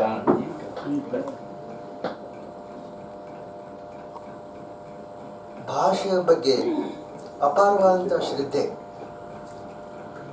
ಭಾಷೆಯನ್ನು ಬಳಸುವುದರಲ್ಲಿ ಭಾರತೀಯರ ಸಾಮರ್ಥ್ಯ ಬಹುಶಃ ಬೇರೆ ಎಲ್ಲಿಯೂ ನಮಗೆ ಸಿಗಲಿಕ್ಕಿಲ್ಲ. ಸಾವಿರಾರು ವರ್ಷಗಳ ಹಿಂದೆ ನಾವಿದ್ದೀವಿ. ಈಗ ಆ ಸಾವಿರಾರು ವರ್ಷಗಳ ಹಿಂದಿನ ಆರ್ಟ್, ಪೊಯಿಟಿಕಾ ಆ್ಯಂಡ್ ರೆಟೋರಿಕಾ ಅದನ್ನೇ ಕಂಟಿನ್ಯೂ ಮಾಡಿ ಈಗಲೂ ಕೂಡ ಈಗಿನ ಕಾಲದಲ್ಲಿ ನಾವು ಭಾಷೆ ಬಗ್ಗೆ ಮಾತೆ ಜ್ಯೋತಿರ್ಲಿಂಗ ಅಂತ ಹೇಳಿದ್ವಿ. ನುಡಿದರೆ ಮುತ್ತಿನ ಹಾರದಂತಿರಬೇಕು, ನುಡಿದರೆ ಸ್ಫಟಿಕದ ಶಲಾಖೆ ಅಂತಿರಬೇಕು, ನುಡಿದರೆ ಲಿಂಗ ಮೆಚ್ಚಿ ಹೌದೆನ್ನಬೇಕು ಅಂತ ಹೇಳಿದ್ವಿ. ಅಂದರೆ ಭಾಷೆ ಸಾಮಾನ್ಯವಾದದ್ದಲ್ಲ, ಅದನ್ನು ಸಾಮಾನ್ಯ ಮಾಡಬಾರ್ದು. ಬಳಸಿ ಬಳಸಿ ಬಳಸಿ ಭಾಷೆಯನ್ನು ಸವಕಲು ಮಾಡಬಾರ್ದು. ನಮ್ಮ ಬಾಯಿಂದ ಭಾಷೆಯನ್ನು ಉಪಯೋಗಿಸುವಾಗ ಈ ಸಾಮರ್ಥ್ಯವನ್ನು ಭಗವಂತ ಯಾವ ಪ್ರಾಣಿಗಳಿಗೂ ಕೊಡೋದನ್ನು ನನಗೆ ಕೊಟ್ಟಿದ್ದಾನೆ, ಮನುಷ್ಯರಿಗೆ. ಅದನ್ನು ಸ್ವಲ್ಪ ಶ್ರದ್ಧೆಯಿಂದ ಭಯಭಕ್ತಿಯಿಂದ ನಾವು ಭಾಷೆಯನ್ನು ಬಳಸ್ತಾ ಹೋದರೆ ಅದಕ್ಕೆ ತನ್ನದೇ ಆದಂಥ ಸಾಮರ್ಥ್ಯ ಬಂದೇ ಬರ್ತದೆ. ಇನ್ನು ಪ್ರಧಾನಮಂತ್ರಿಗಳ ಭಾಷೆಯನ್ನು ನಾವು ಕೇಳ್ತೀವಿ. ನಾವು let us consider some of the common alankaras, ornaments of literary compositions, without going into their details. ಈ ಭಾಷೆ ಗುರುಗಳಿದ್ದೀರಿ, ಭಾಷೆಯನ್ನು ಕಲಿಸ್ತವರಿದ್ದೀರಿ, ಅಲಂಕಾರಗಳು ತಮಗೆ ಗೊತ್ತು. ಆದರೆ ನಾವೆಲ್ಲರೂ ಇದ್ರ ಬಗ್ಗೆ ತಿಳಿದುಕೊಳ್ಬೇಕು. ನಾವು ಪುರಾತನರು ಏನು ಹೇಳಿದ್ರು, ಅಲಂಕಾರದ basically divided into 2 classes. Shabdalankara, those arising out of mere sound of words, and arthalankara, those arising from the meaning of the words. Example of shabdalankara are anuprasa, yamaka. Example of arthalankara are plenty. A few of them are upama, comparison or simile, utpreksha, exaggeration, rupaka, superimposition, atishayokti, hyperbole, tulayogita, like in snow white flower, drishtanta, exemplification by comparison, vyajasuti, artful or indirect eulogy, slesha, coalescence, uniting or coming together, merging and fusing, vibhavana, description of a cause without its natural effect, arthantara nyasa, transition to another matter or turning aside to state a general truth as an illustration of a particular case. Arthapatti, inference of one fact from another. Sara, climax. Karanamala, series of causes. Akshay, hint. Sahokti, a hyperbolic description of simultaneous action connected by the word saha. Parikara, employment of a number of significant epithets. Epithet means a descriptive word or phrase added to or substituted for a person's name, like Danashura, Karna. Even Danashura can become a parikara for Karna without using his name. Danashura Takshana, we think it's Karna. Sprishti, conjunction or employment of more than one figure in the same words independently of each other. Slesha,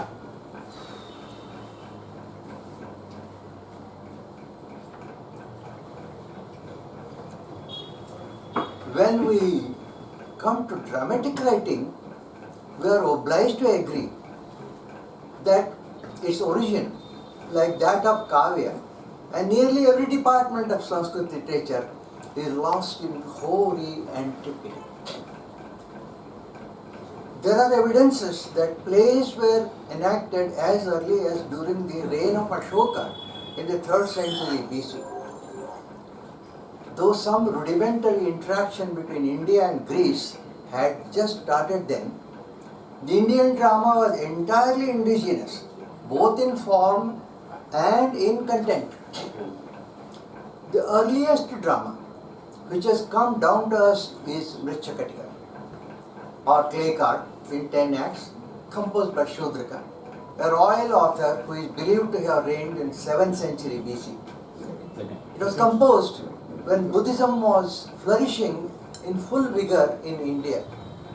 This 22 centuries old play, 2200 ವರ್ಷ ಹಳೆ ಈ ನಾಟಕ, is remarkably evergreen as its asides, the exits, entrances, manners, attitudes, gait of speakers, the tones of voices, tears, smiles and laughter are as fresh and relevant to our life today also.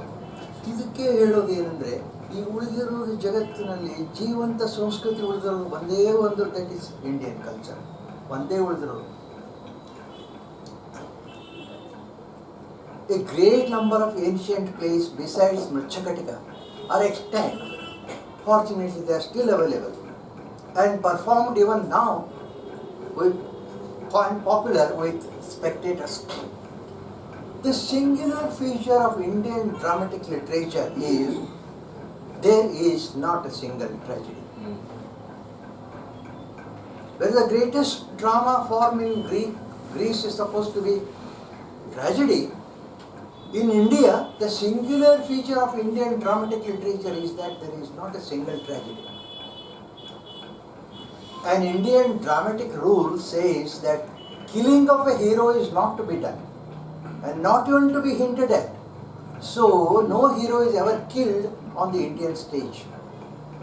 In the last act of drama, harmony is always restored, tranquility always succeeds to agitation, and minds of spectators no longer perplexed by the temporary ascendancy of evil are soothed and purified by the moral lesson that in the end good always prevails over evil. No wonder, therefore, no wonder that our national motto is Satyameva Jayate. Taken from Mundaka Upanishad, Satyameva Jayate Gnanamritam. Meaning, truth alone triumphs, not falsehood. Though through truth, the divine path is spread out by which the sages, whose desires have been completely fulfilled, reach to where is that supreme treasure of truth. Such dramatic representation is exactly what can be expected amongst us, amongst Indians, in Indian culture, who look upon no occurrence in human life as really tragic, but regard evil and suffering as simply the unavoidable consequence of acts done by us, by each soul, of its own free will in former lives. When the belief is in the deep truth, there is really no tragedy in the sense in which the word is used in the West. Believing in karma and adrishta, no wonder that such is our inherent understanding of life. Inherent understanding of life, it is in our blood, it is in every cell of our body. Inherent understanding of life and its vicissitudes, and our dramatic literature depicts it and avoids tragedy as a genre. Major compositions that treat dramatic literature are Dashrupaka of Dhananjaya, Kavya Praksha of Mammata, Kavya Darshana of Dandi, Sahitya Darpana of Vishwanatha Kaviraja, Kavya Alankara Vritti of Vamana, Alankara Sarvasva of Bhama, Alankara Kaustava of Kavi Karna Purusha, Kolayananda of Appaya Dikshit, Chandraloka of Jayadeva, Sangeeta Ratnakara of Sarangadeva, Sahitya Darpana of Vishwanatha Kaviraja, who is a favorite authority, divides plays into two major classes, Rupaka and Uparupaka. Rupaka, principal dramas of which there are 10 species. Uparupaka, minor dramas of which 18 are enumerated. That means the perfection went to such an extent, our dramas were classified basically as Rupaka and Uparupaka. Rupakas were divided into 10 species and Uparupakas in 18. The trouble taken to invent titles for each variety of play, according so far more subtle shades of distinction than those denoted in Europe. Europe had nothing comparable to this. There you have only melodrama, a play characterized by extravagant action and emotion or dramatic emotion. melodrama, comedy and tragedy. You have 3. Here you have basically 2, and in one you have 10, in another end you have 18. It proves that dramatic composition has been far more elaborately cultivated in India than in any European country. 10 species of Rupakas are Nataka or principal play, Prakarana, Bana, Vyayoga, Samakara, Dhima, Ihamraga, Anka, Vitti and Prahasana. 18 species of Uparupakas, Natika, Trotaka, Goshti, Sattaka, Nataratanka, so on and so forth up to Bhanika. Plays always begin with Nandi, which is prayer to God, which is a testimony of the universal sentiment of piety animating Indian people in everything they do in life. Some well-known plays, Mrichikatika Abshudraka, Avidyana Shakuntala, Vikramurashiya, Malavika Agnimitra of Kalidasa.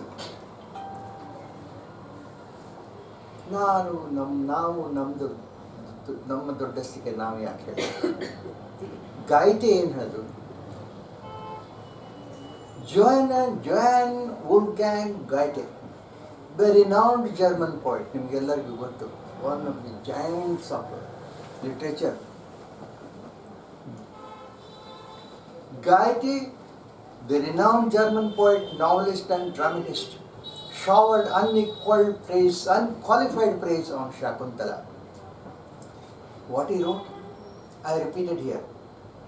Wouldst thou, the young years blossom, wouldst thou, the young years blossom, and fruits of decline, and all by which the soul is charmed, enraptured, feasted, fed?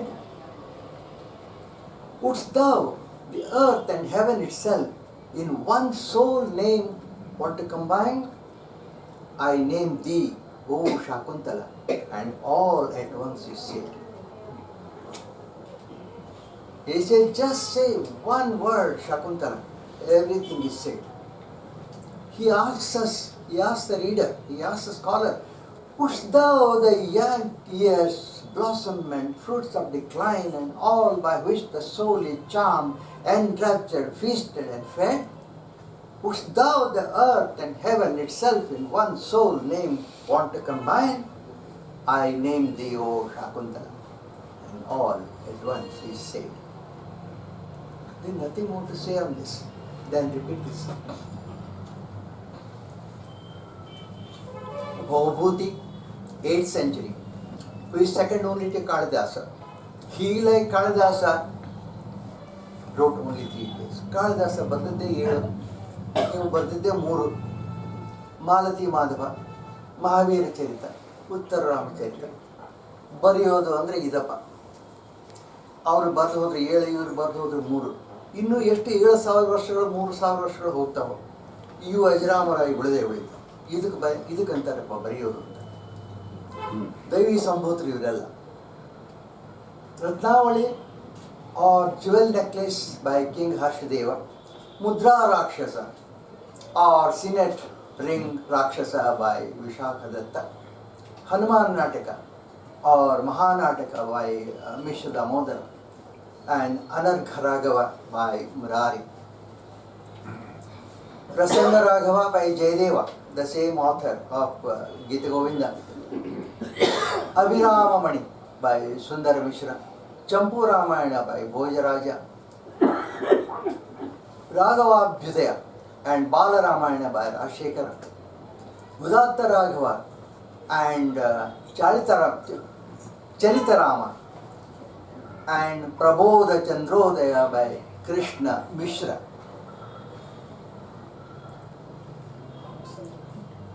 ಕನ್ನಡದಲ್ಲಿ ನಾಟಕಗಳು ಯಾಕೆ ಬರಲಿಲ್ಲ ಇಷ್ಟೊಂದು ಅರ್ಥ ಬೇರೆ ವಿಷಯ.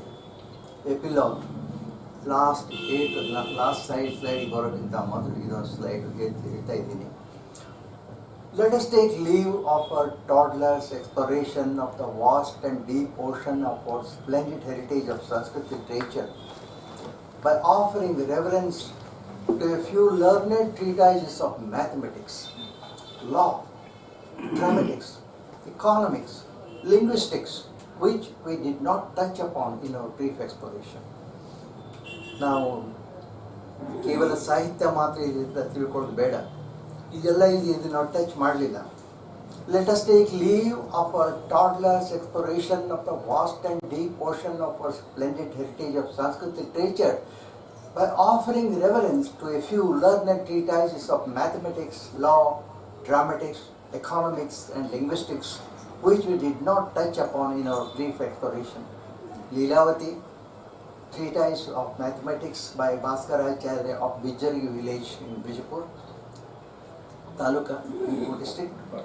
Mitakshara, commentary of Yajnavalkya Smriti of Yajnavalkya 700 BCE, and which is the foundation of all Hindu laws today in this country, by Vidyaneshwara of Mattur near Gulbarga, where I have gone number of times I have gone there. Natya Shastra, treatise of performing arts by Bharata, 200 BCE, rendered into Kannada by the eminent dramatist Sriranga. ಭರತನ ನಾಟ್ಯಶಾಸ್ತ್ರವನ್ನು ಕನ್ನಡಕ್ಕೆ ಅನುವಾದ ಮಾಡೋದಕ್ಕೆ ಸಮರ್ಥ ವ್ಯಕ್ತಿಗಳು ಒಬ್ಬರಿದ್ದರು, ಶ್ರೀರಂಗರು.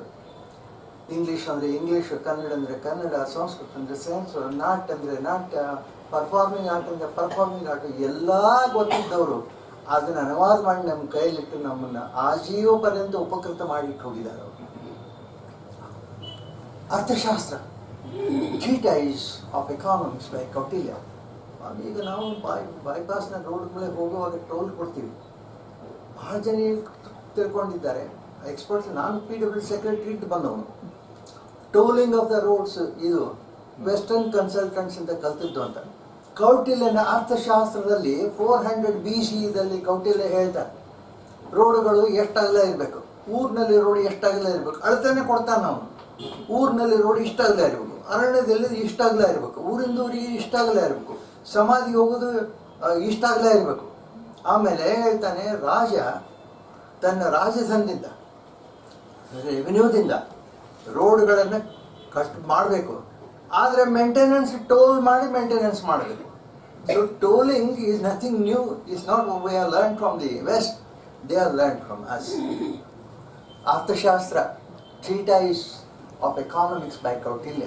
ಹೇಳಿದ ಈ ಅರ್ಥಶಾಸ್ತ್ರವನ್ನು ಶ್ಯಾಮಶಾಸ್ತ್ರಿಗಳು translate ಮಾಡಿದಾಗ ನಾಲ್ವಡಿ ಕೃಷ್ಣರಾಜ ಒಡೆಯರು ಯುರೋಪ್ನಲ್ಲಿ ಹೋದಾಗ ಒಂದ್ಸಲ ಜರ್ಮನಿಯಲ್ಲಿ ಅವರು ಲೆಕ್ಚರ್ ಕೊಟ್ಟು ಕೆಳಗೆ ಹಿಡಿಯುವಾಗ ಅಲ್ಲಿ ಮುಂದೆ ಕೂತ ಸ್ಕಾಲರ್ಸ್ ಆಗಿ ಕೇಳಿದ್ರಂತೆ, ತಾವು ಮೈಸೂರು ಮಹಾರಾಜ್ ಅಂದರೆ ಆ ಶ್ಯಾಮಶಾಸ್ತ್ರಿಗಳು ಇದ್ದಾರಲ್ಲ ಅವ್ರನ್ನವ್ರು ಏನಂತ ಕೇಳಿ.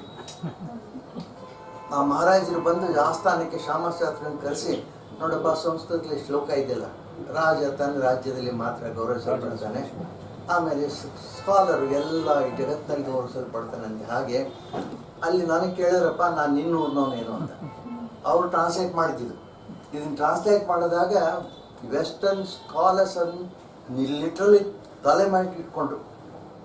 ಈ ಎಕಾನಮಿಕ್ ಟ್ರೀಟೈಸು ಇದು 2400 ವರ್ಷದಿಂದ ಹೇಗೆ ಬರಬೇಕು ಅಂತ. ಆಮೇಲೆ Ashtadhyayi is not mere grammar. Ashtadhyayi is a linguistic treatise of Panini. I must thank you because I know that some of you are scholars. Most of you are very good readers. I know some of you know Sanskrit very, very well. And I have commenced by apologizing that my only intention is to stand in awe like a child stands in front of the first time when a child sees the rainbow in the sky. The child who doesn't understand what is sky, what is rain, what is reflection, what is refraction, what are colors. The way the child stands and overawed by the rainbow, I stand like that overawed by the splendor and glory of Sanskrit literature. I only wanted to communicate my splendor, my feeling of this glorious. So, in spite of my not being a scholar, in spite of my not being well read, I thought I should at least express how thrilled I am that I am an inheritor and progeny of this culture to which Sanskrit and this culture belongs. I thank God.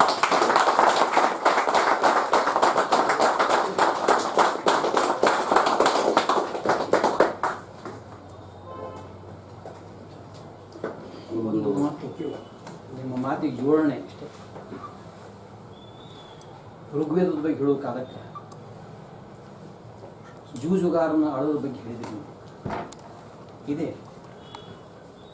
Rigveda ವೇದಗಳಂತಂದ್ರೆ ಬರೀ ಧಾರ್ಮಿಕ, ಆಧ್ಯಾತ್ಮಿಕ, ಅಲೌಕಿಕ ಅಂತ ಸಾಮಾನ್ಯವಾಗಿ ತಿಳ್ಕೊತೀವಿ ನಾವು. ಆ ಋಗ್ವೇದದೊಳಗೆ ಕೂಡ ಲೌಕಿಕ ಜೀವನವನ್ನು ಗಮನಿಸುವಂಥ ಒಂದು ಒಳ್ಳೆಯ ಪ್ರಯತ್ನ ಇದೆ. ಮೈಸೂರು ಯೂನಿವರ್ಸಿಟಿ ಒಳಗೆ ಪ್ರಸಾರಾಂಗದ ನಿರ್ದೇಶಕರಾಗಿದ್ದರು ಜಿ ಹನುಮಂತರಾವ್ ಅಂತ. ಅವ್ರು 1948 ಋಗ್ವೇದ ಅಂತ ಒಂದು ಸಣ್ಣ ಪುಸ್ತಕ ಇರುತ್ತೆ, 4ನೇ ಪುಸ್ತಕ, ಪ್ರಚಾರ ಉಪನ್ಯಾಸ ಮಾಡಿ ಭಾಳ ಸಂಕ್ಷಿಪ್ತೊಳಗೆ ಋಗ್ವೇದದ ಸಾರವನ್ನು ಹೇಳ್ತಾರೆ. ಆ ಪುಸ್ತಕದ ಒಂದು ಭಾಳ ಆಶ್ಚರ್ಯಕರ ಇಂಟ್ರೆಸ್ಟಿಂಗ್ ಆಗ್ತಕ್ಕಂಥ ಒಂದು ಭಾಗ ಏನಂದ್ರೆ, ಋಗ್ವೇದದೊಳಗೆ ಒಬ್ಬ ಜೂಜುಗಾರ ಅಳೋದು ತನ್ನ ದುಃಖವನ್ನು, ಪಶ್ಚಾತ್ತಾಪ ದುಃಖವನ್ನು ವ್ಯಕ್ತ ಮಾಡ್ತಾನೆ. ಆ ಸಂಸ್ಕೃತ ಪದ್ಯವನ್ನು ಹನುಮಂತರಾವ್ ಅವರು ಗೋಪಾಲಕೃಷ್ಣ ಅಡಿಗರಿಂದ ಅನುವಾದ ಮಾಡಿಸ್ತಾರೆ. 4 ಸಾಲಿನ 8 ನುಡಿಗಳಲ್ಲಿ ಬರ್ತಾವೆ. ಭಾಳ ಲಯಬದ್ಧವಾಗಿ ಬರೆದಂಥ ಒಂದು ಪದ್ಯ ಅದು. ಆಗ ಪದ್ಯ ಯಾರಿಗೂ ಸಿಕ್ಕಿಲ್ಲ. ಗೋಪಾಲಕೃಷ್ಣ ಅಡಿಗರ ಸಮಗ್ರ ಕಾವ್ಯ 5 ಸಲ ಆವೃತ್ತಿಯಾಗ್ಯದ ಕಳೆದ 20 ವರ್ಷದಾಗ. ಕೊನೆಯ ಆವೃತ್ತಿ ಸಮುದ್ರ ನಾಡಿಗರು ಎಡಿಟ್ ಮಾಡಿದ್ದು 2012 ಮಾಡಿದರು. ಅದರೊಳಗೂ ಸೇರಿಲ್ಲ, ಸೇರ್ಪಡೆ ಆಗಿಲ್ಲ. ಅವ್ರ ಗಮನಕ್ಕೆ ಬಂದಿರಿಷ್ಟೇ. ಆದ್ರೆ ಒಂದು ಗಮನಕ್ಕೆ ತಂದೆ ನಾನು ಅವರಿಗೆ ಮತ್ತೊಂದು ಆವೃತ್ತಿ ಒಳಗೆ ಅದನ್ನು ಸೇರಿಸೋಣ, ಬಿಟ್ಟದನ್ನು ಸೇರಿಸೋಣ ಅಂತಂತಾರೆ. ನಮ್ಮ ಸಂಸ್ಕೃತಿಯ ಭವ್ಯತೆಯ ಬಗ್ಗೆ, ಇದೇ ಸಂಸ್ಕೃತಿಯ ಅಂಗವಾದಂತಹ ನಾವು ಕಿತ್ತದ ಗಿಡ ನಮಗೆ. ಆದರೆ ನಮ್ಮ ಸಂಸ್ಕೃತಿಯ ಭವ್ಯತೆಯ ಬಗ್ಗೆ, ನಮ್ಮ ಸಂಸ್ಕೃತಿಯಲ್ಲಿ ಯಾರು ಜನಿಸಿದವೋ ಅವರು, ಯಾರು ನಿಜವಾಗಿಯೂ ನಾನು ಹೇಗೆ ಹೇಳಿದ್ನಲ್ಲ, A child looking at this rainbow ಅಂತ, ನಮ್ಮ ಭಾರತದಲ್ಲಿ ಆಳಿ ಹೋದಂಥ ವೈಸ್ರಾಯ್ಸ್ ಆ್ಯಂಡ್ ಗವರ್ನರ್ ಜನರಲ್ನಲ್ಲಿ ನಾವು ಅತ್ಯಂತ ಡಿಸ್ಲೈಕ್ ಮಾಡೋದು 4 ಜನರನ್ನ: lord Clive, Dalhousie, Hastings and Curzon. ಇಂಥ 4ರಲ್ಲಿ ಹೇಸ್ಟಿಂಗ್ಸ್ ಅವನು when he comes to know that there is a book called Bhagavad Gita, ಒಬ್ಬ ಅಲ್ಲಿ ಕಲ್ಕತ್ತಾದಲ್ಲಿ ಮಿಂಟ್ನಲ್ಲಿ ಟಂಕ್ಸಾಲಲ್ಲಿ ಕೆಲಸ ಮಾಡುವಂಥ ಒಬ್ಬ ಬ್ರಿಟಿಷ್ ಹುಡುಗ, ಅವನು ಕರೆದು, ತಮ್ಮ ನಿಮ್ಮ ಭಾಷೆ ಕಲಿಯೋದ್ರಲ್ಲಿ ನೀನು ಭಾಳ ಜಾಣ ಇದ್ದಿ, ನೀನು ಕಲಿಬೇಕು ಸಂಸ್ಕೃತ, ಕಲಿತು ಒಂದು ಪುಸ್ತಕ ಇದೆ ಅಂತ ಭಗವದ್ಗೀತಾ ಅಂತ, ಅದನ್ನು ಅನುವಾದ ಮಾಡಬೇಕು ನೀನು. ಅವನಿಗೆ ಯಾರು ಕಲಿಸ್ಬೇಕು? ಆ ಲೇಚನಿಗೆ ಸಂಸ್ಕೃತ. ಅಂತೂ ಪಡವಾದ ಕಷ್ಟಪಟ್ಟು ಅವನು ಕಲಿತು ಭಗವದ್ಗೀತೆಯನ್ನು ತರ್ಜುಮೆ ಮಾಡೋದು ಇಂಗ್ಲೀಷಿಗೆ. ಮೊದಲನೇ ಅನುವಾದ ಅದು. ಅದನ್ನು ವಾರ್ನ್ ಹೇಸ್ಟಿಂಗ್ಸ್ ಅವರಿಗೆ ಗವರ್ನರ್ ಜನರಲ್ಗೆ ಅರ್ಪಿಸಿದ. ಅವ್ರು ಹೇಳಿದ್ರು ಮಾಡಿಕೊಟ್ಟ. ವಾರ್ನ್ ಹೇಸ್ಟಿಂಗ್ಸ್ ಅವರು East India company board of directors ಚೇರ್ಮನ್ಗೆ ಒಂದು ಪತ್ರ ಬರೀತಾರೆ, 6-7 ಪೇಜಿನ ಪುಸ್ತಕ ಲೆಟರ್. ಅದರಲ್ಲಿ ಏನು ಬರೀತಾರಂದ್ರೆ ಅವರು, ಯಾವಾಗ sun did not set on the British empire, it was at the height of its glory. ಆವಾಗ ಹೇಸ್ಟಿಂಗ್ಸ್ ಏನು ಬರೀತಾರೆ, long after the British empire would have ceased to exist, long after the source of our power and resources would have been exhausted, this holy book of the East will outlive both. ನನ್ನ ಹತ್ರ ಇದೆ original translation. ಕಳಿಸಿ ಅವರು, he request the board of directors ಚೇರ್ಮನ್ಗೆ, ಯಾವ ಜನರ ಮೇಲೆ ಆಳ್ಕೆ ಮಾಡ್ತಾ ಇದ್ದೀವಿ ನಾವು. ಅವರ ಅತ್ಯಂತ ಪವಿತ್ರವಾದಂಥ ಈ ಗ್ರಂಥ ನಮ್ಮ ಈ ಆಡಳಿತ, ನಮ್ಮ ಈ ಸಂಪತ್ತು ಎಲ್ಲ ಮುಳುಗಿ ಹೋದ್ಮೇಲೂ ದಿಸ್ ವಿಲ್ ಔಟ್ಲಿವ್, ಇದನ್ನು ನಾವು ಪಬ್ಲಿಷ್ ಮಾಡಬೇಕು. ಅವರು ಈಸ್ಟ್ ಇಂಡಿಯಾ ಕಂಪ್ನಿಯವರು ಪಬ್ಲಿಷ್ ಮಾಡ್ತಾರೆ ಅಷ್ಟೇ ಅಲ್ಲ, ಅವ್ರು ಏನು ಪತ್ರ ಬರೆದಿದ್ದ 6 ಪೇಜ್ ಅದನ್ನೇ ಪ್ರಿಫೇಸ್ ಅಂತ ಹಾಕಿರೋದ್ರೆ. It has remained is a testimony to this day. ನನ್ನ ಮನೇಲಿದೆ, ಯಾವಾಗಾದ್ರೂ ಬಂದಾಗ ನೋಡ್ಬೋದು. ಅದೇ ಮ್ಯಾಕ್ಸ್ ಮುಲ್ಲರ್ ಮಾಡಿದ್ರಲ್ಲ, ಮ್ಯಾಕ್ಸ್ ಮುಲ್ಲರ್ ಮಾಡಿದ್ಮೇಲೆ ಪ್ರಶ್ನೆ ಏನು ಬಂತು, ಯಾರನ್ನು ಪರ್ಚೇಸ್ ಮಾಡೋದು?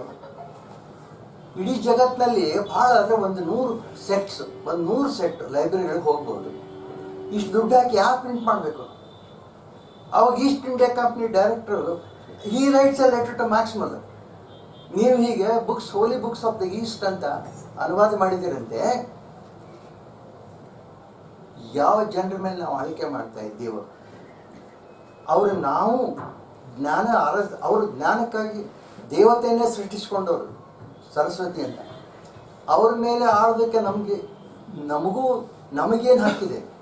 ನಾವು ಜ್ಞಾನದ ಆರಾಧಕರು ಅಂತ ಅವ್ರಿಗೆ ತಿಳಿಲಿ. ಅದಕ್ಕೆ ನೀವು ಅನುವಾದ ಮಾಡಿದ ಎಲ್ಲ ಗ್ರಂಥಗಳನ್ನು ನಾವು ಪಬ್ಲಿಷ್ ಮಾಡ್ತೀವಿ ಅಂತ ಈಸ್ಟ್ ಇಂಡಿಯಾ ಕಂಪ್ನಿ ಪಬ್ಲಿಷ್. ಹಾಗೆ ವಿಲ್ಸನ್ ಜೋನ್ಸ್ ಇಂಡಿಯಾಕ್ಕೆ ಬಂದಾಗ just about 24-25. Sir Wilson Jones East India ಕಂಪ್ನಿಯವರು ಫಸ್ಟ್ ಕಲ್ಕತ್ತಾದಲ್ಲಿ, ಅದಕ್ಕೆ ಅವ್ರು ಜಸ್ಟಿಸ್ ಆಗಿ ಬಂದವರು. ಏನು ಬಂದರು ಹೋಗಲೇ ಇಲ್ಲ. He knew number of languages and he was spellbound by all the Indian literature. He set up the Asiatic Society. Asiatic Society ಏನೇನು ಮಾಡ್ತಂತ ನಮ್ಗೆ ಗೊತ್ತೇ ಇದೆ. ಹೀಗೆ ನಮ್ಮ ಸಂಸ್ಕೃತಿಯ ಬಗ್ಗೆ, ನಮ್ಮ ಭಾಷೆಯ ಬಗ್ಗೆ, ನಮ್ಮ ಸಾಹಿತ್ಯದ ಬಗ್ಗೆ ಬಹಳ ಅದ್ಭುತ ಅನಿಸ್ಕೊಂಡಿದ್ದಾರೆ ದೇಶದವರು. ಅದ್ರ ಬಗ್ಗೆ ನಾವು ಅದ್ಭುತ ಅನಿಸ್ಕೊಳ್ಬೇಕು, ನಾವು ಅಭಿಮಾನ ಕೊಡಬೇಕು. ಏನೇ ಇರಲಿ, ಈ ಸಂಸ್ಕೃತಿಯಲ್ಲಿ ಜನಿಸಿದವರು, ಅದಕ್ಕಾದರೂ ದೇವರಿಗೆ ನಾವು ಕೃತಜ್ಞತೆ ಸಲ್ಲಿಸಬೇಕು.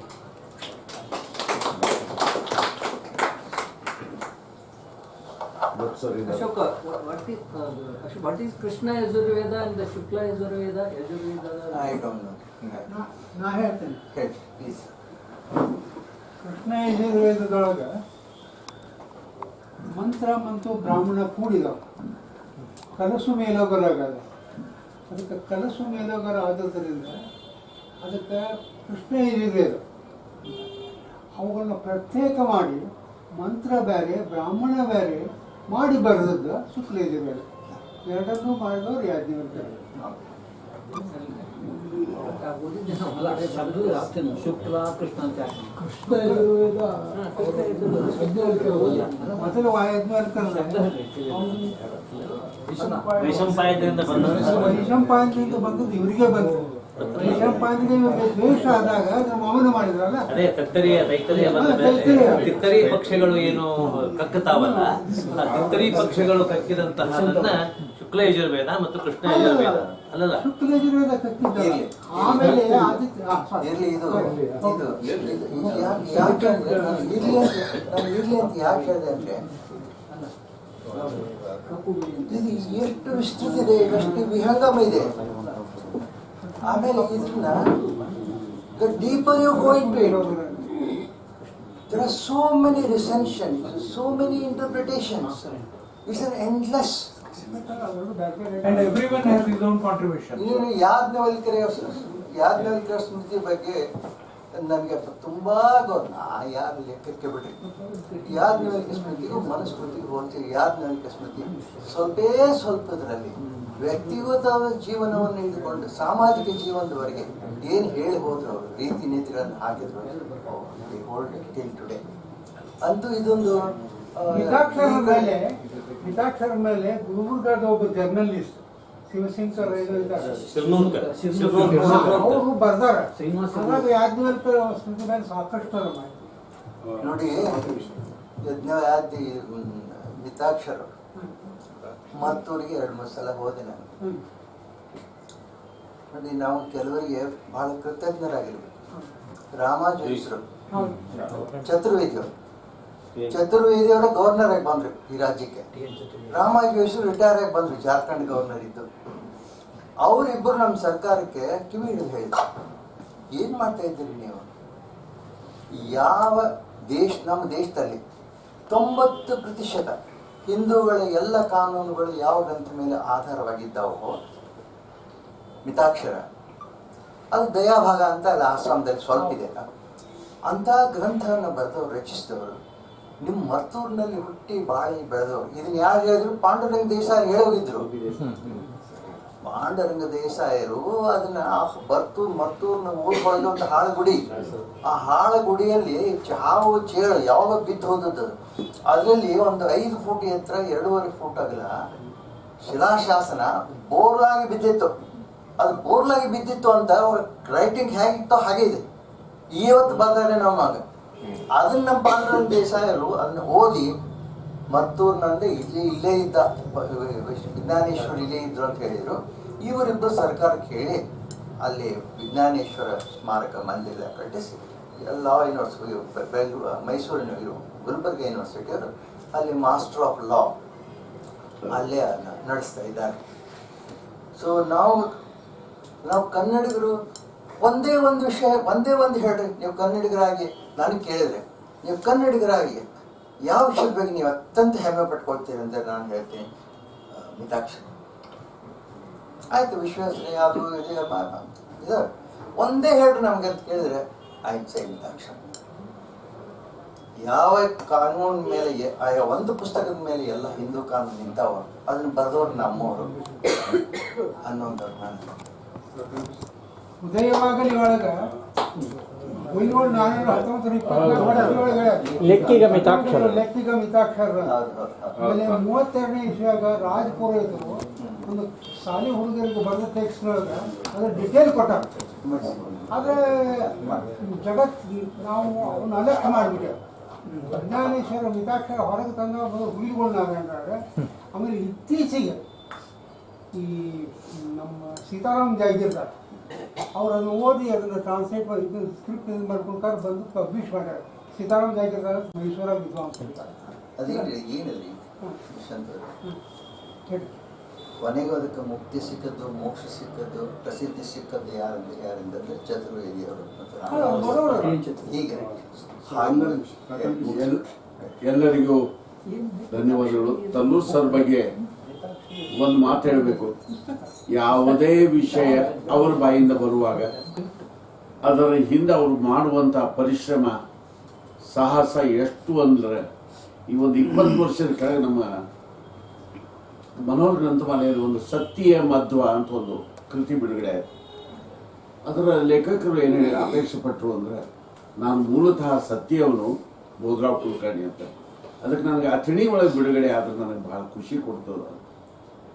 ಅದಕ್ಕೆ ಹಂಗಾರೆ ಕೃತಿ ಮೇಲೆ ಮಾತನಾಡೋರು ಯಾರು? ಆರ್ಯರಿದ್ದರು, ಇಲ್ಲೇ ಕೂತಿದ್ರು ನಮ್ಮ ಜೊತೆ. ಆರ್ಯ ಹೇಳಿದ್ರು, ತಲ್ಲೂರ್ ಸರ್ಗೆ ಹೇಳೋಣ. ನಾವು ತಲ್ಲೂರ್ ಸರು, ನಾನು, ಸಮೀರ, ರಮಾಕಾಂತ್ ಸರ್ ಅವತ್ತಿನ ದಿವಸ ಅಥಣಿಯಲ್ಲಿ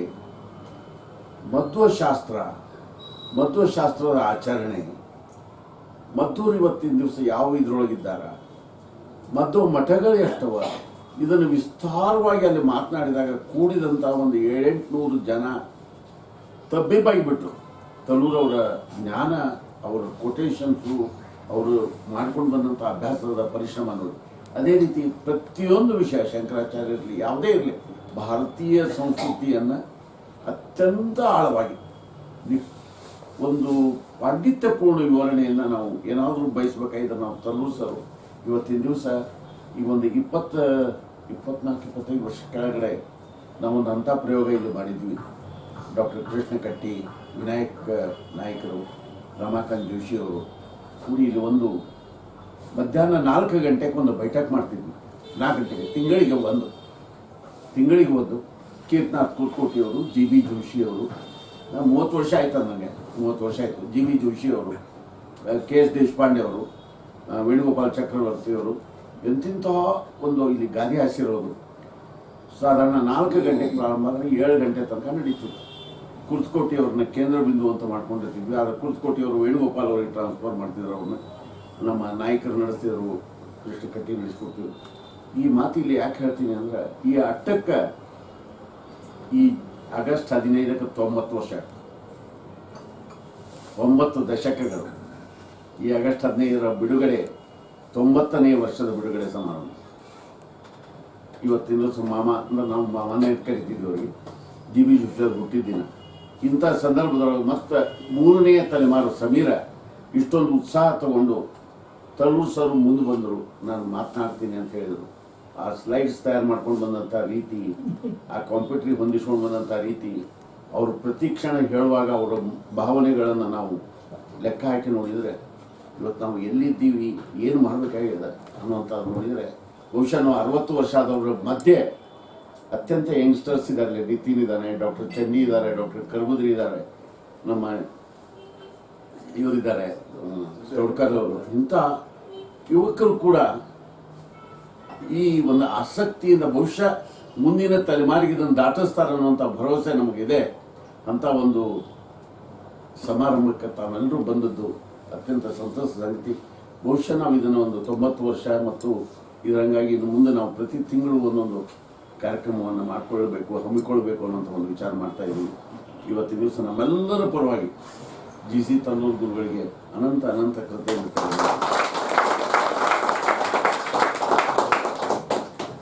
ಜಿ ಬಿ ಜೋಶಿ ಅವರು ಕೂಡ ಒಂದು ಮಾತು ಹೇಳ್ತಾರೆ. ಮೈಸೂರು ಯೂನಿವರ್ಸಿಟಿಗೆ ಹೋದಾಗ ಒಮ್ಮೆಲೆ ಅರಸ್ ಅಂತ ಯಾರೊಬ್ಬರು ಕುಲಪತಿ ಇದ್ರು. ಅವರು ಮನೆಯೊಳಗೆ ಪುಸ್ತಕ ಕೊಡ್ಲಿಕ್ಕೆ ಹೋದಾಗ ಈಗ ಒಂದು ಪುಟ್ಟ ರಾಜ್ಕುಮಾರ್ ಅದನ್ನು ಟ್ರಾನ್ಸ್ಲೇಟ್ ಮಾಡಿಸ್ರು.